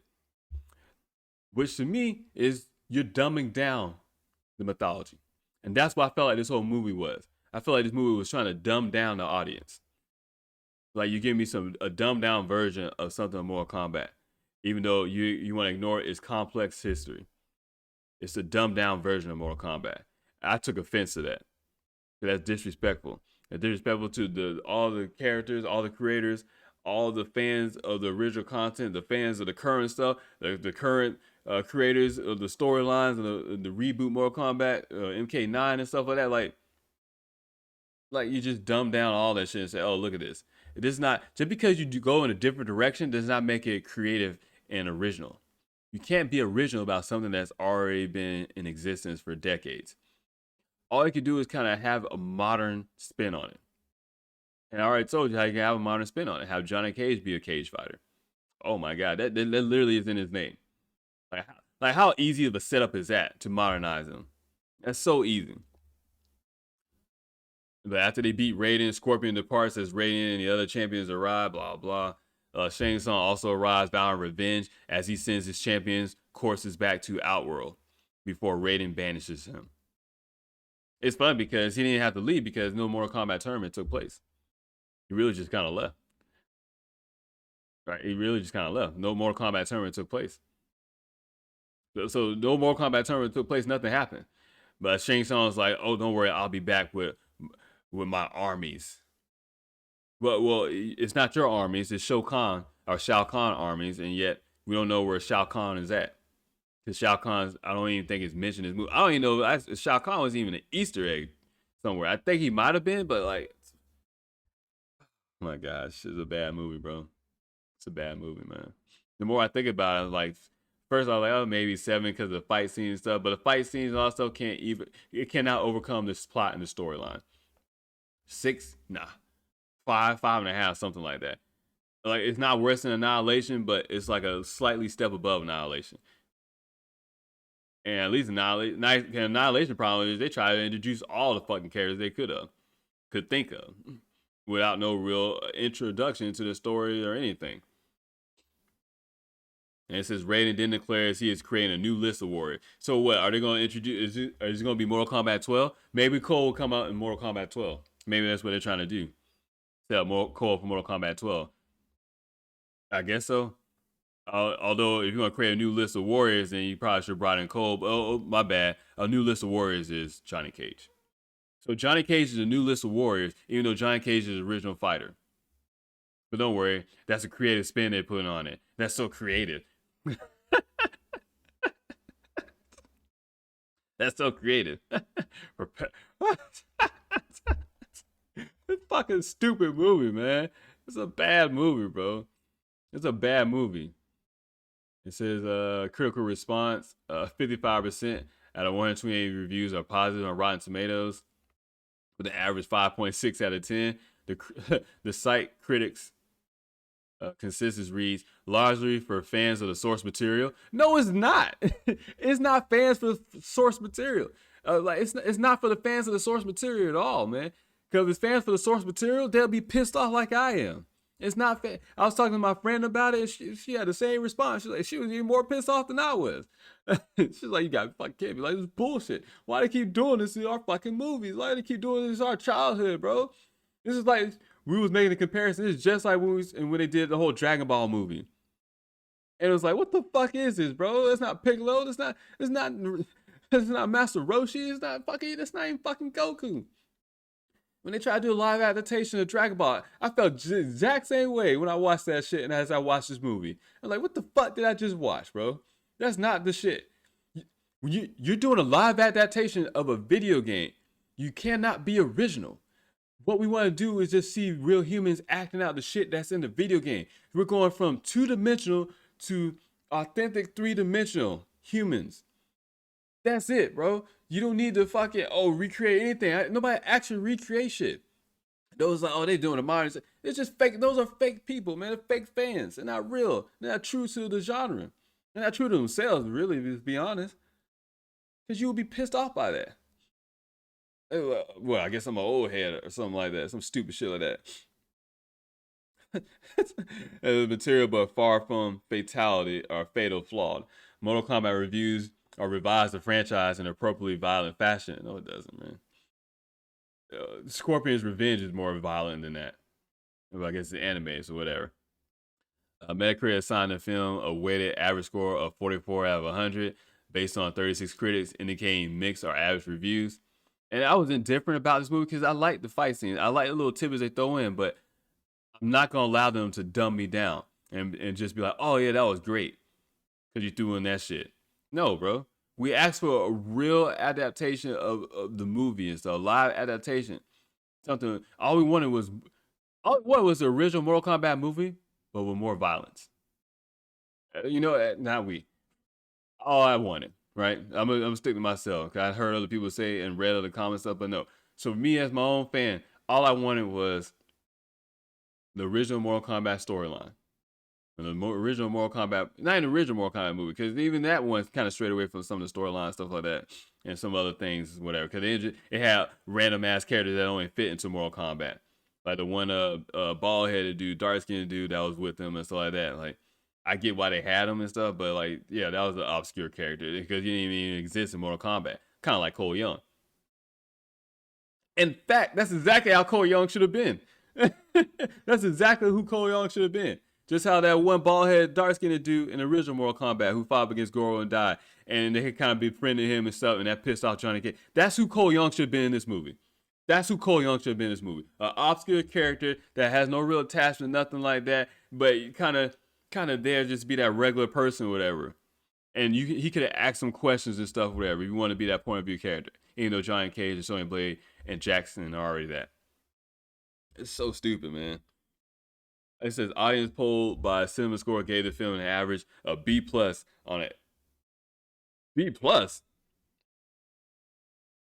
Oh, what the fuck? Okay, so Alonso Durai of the Rap wrote, quote, viewers interested in martial arts action are bound to find the combat with the C to be lackluster in the way that hand-to-hand fighting tends to be when it gets drawn out by digital effects. Yeah, that was it. You're gonna have these hand-to-hand combats, but that's what I'm saying. Like, it's hard to have Goro when, like, Goro's a hard thing to do. Like, yeah, you get more emotion when it's not animatronic, but then it's hard to have a real special martial arts fight with 3D animation and stuff. I mean, you can even sell Goro like how the original movie, where you kind of beat Goro in a small type of faction, and just show Goro is not really this great person and stuff. If it's hard for you to portray, like, and I get that. That's part of you're trying to portray Goro in a manner in which you want to have a good fight scene, but how can you have a fight scene with an animatronic? Actually, who knows? Actually, let's be honest. We're it's modernized, right? So I expect a little bit more movement. $55 million budget. I expect a little bit more things, man. I expect a little bit more. Something, man. More likely to have fun with this latest Mortal Kombat as Sam Raimi enthusiasts who can appreciate the comedy and over the top geysers of fake blood, which fucking whatever, man. It's fucking things. It's trash. There's all these reviews. I'm gonna check out some of these reviews. I've been ranting for almost 2 hours, man. I need to shut the fuck up, right? Let's see. Fucking Demon Slayer was good.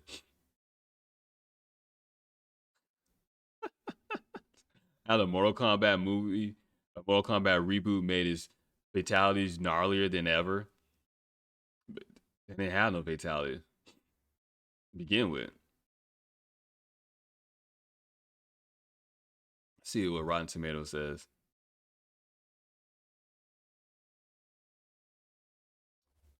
Oh man, what happened? I talked too much shit about a movie. It's gonna freeze up on me now. It ain't my fault. I'm sorry. Come on, man. Here we go. So yeah, career response is largely for fans of the source material. No, it's not. It's not. They say shit like that, but it's not. That's a lie. That's a lie. It's an audience score of 87. Wow. Audience score of 87. And the movie is an hour 50 minute long, right? 110 minutes. It didn't even feel. It felt shorter. It felt shorter than. It felt like a 90-minute movie. It lets you know there was also a bunch of pointless scenes in there, because it literally felt like a 90-minute movie. Because nothing really takes place, nothing really happens, but it felt like a 90-minute movie. And I like the actors in it. That's the crazy thing. I like the actors and stuff. I didn't think the acting was bad or anything. I think it was okay. Nothing too special, but I think it was okay. But people gave it 87%. So that they're gonna make a fucking sequel. They're gonna make a fucking sequel. Yeah, I'm done. I'm done. I'm done. I'm done. I ain't watching shit like this no more. Mortal Kombat was my last film. I think I talked about it before when I did a review with Wonder Woman 1984. I was like, I have a feeling they're gonna fuck up Mortal Kombat. I'm gonna give it the benefit of the doubt, but this is my last time. I'm not watching shit no more. That's it. I'm not watching shit no more, man. I'm not watching these shit. Like, this shit can come to DVD or DVD. Damn, I sound old. This shit can come to Netflix or whatever, or digital rental and stuff like that, and I'll rent it. And I have HBO Max, so I shouldn't even saw this shit in movies anyway. So I'm mad at myself. I want my fucking money back, but I gotta be honest. I gotta be mad at myself for my dumb ass. I was like, I just want to see a movie in theaters, and I felt like this would be a safe movie to watch in theater. Cause I was like, if anything, I get to see some blood and guts. So they can't fuck it up that much. Come to find out, they can fuck it up that much. I don't know how you get an audience score of 87, a verified audience. Okay, so all audience is 78, 4 out of 5 rating. You know, man, there's no hope for us. There's no hope, man. There's no hope. There's no hope at all, bro.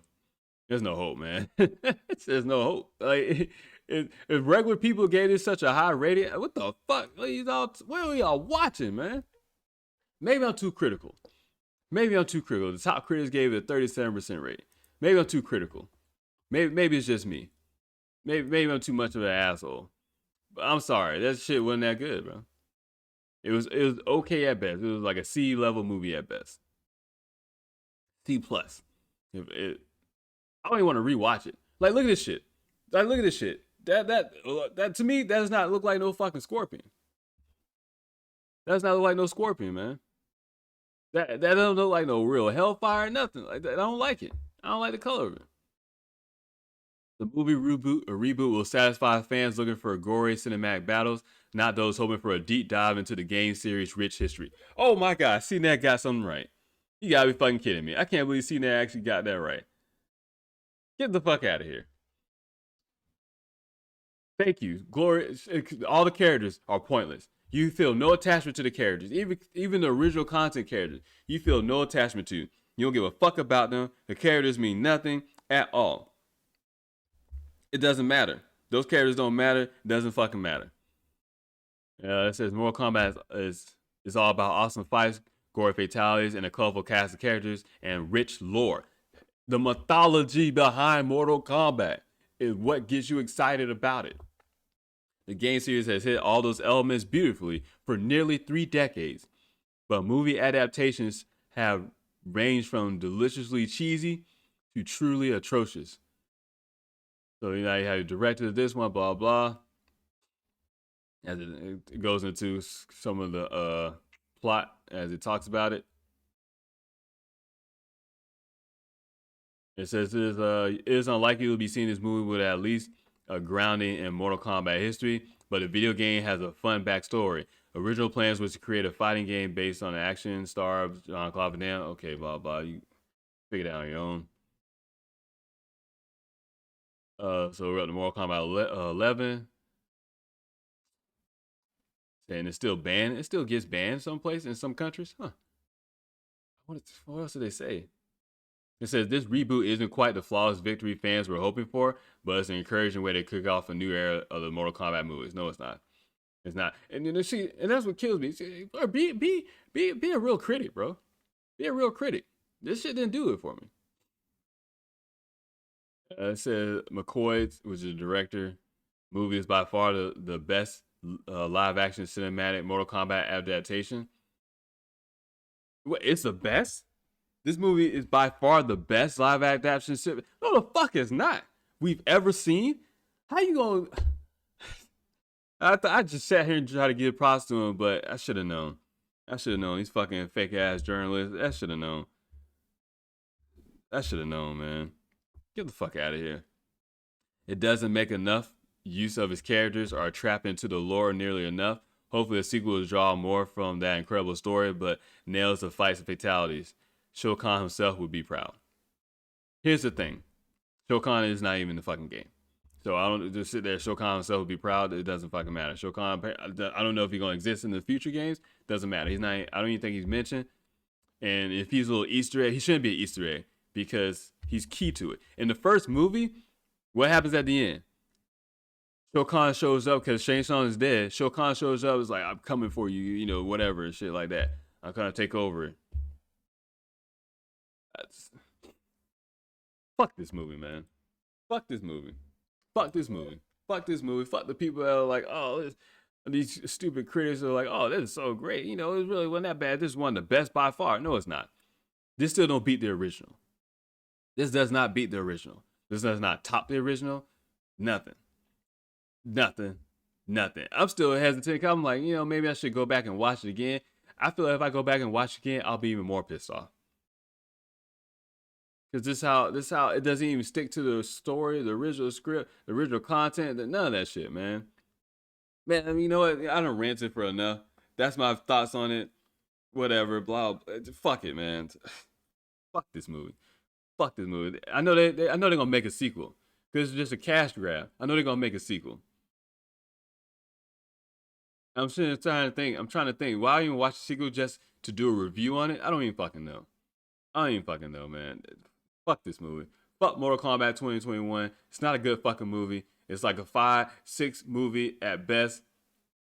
I was even thinking like 6.5, 7. I can't even give that score because the more I think about it, I, the more I think about it, it makes me want to give it a lower score because there's so many pointless scenes, and the fact that it was even 150 minutes, it shit felt like it was a 90-minute movie, man. Do your own research, make your own opinion. Don't trust mine. I'm just ranting here on the internet. I'm just a regular guy who's been playing these video games since he was a kid and stuff like that, and I'm just that's just my opinion. That's my perspective of it. As always, catch the live stream of the podcast on D Live 11 a.m. to 11 a.m. Eastern Standard Time, Monday through Friday. Make sure you guys check out my blog site, DamienDamJackson22.com. I have my links for social media and different platforms. Listen to the podcast. Underdog Product Store. Check that. Check out my merchandise, my product stuff. If you want to help support the content and the podcast, all that other shit I'm supposed to say, man. I'm so frustrated with this movie, and the fact, the more and more I think about it, I just gotta let this shit go. I just gotta let this shit go, and I'm really just mad, just because it's not that hard to make a decent movie. It's not that hard to write a decent script. It's really not that hard. And when I say it's not that hard, because the shit is already written for you. You became a Hollywood writer and stuff. You want to be a writer. You get this big script, or you get this big IP to deal with and stuff, and all you gotta do is just modernize it. Like, it was an easy setup for you. I think it was his first time writing a film, or maybe the first time director. I can't remember. It's an easy setup for you to knock out the part, and you failed to do that. Fuck this shit. Fuck this movie. All whatever, man. Until next time.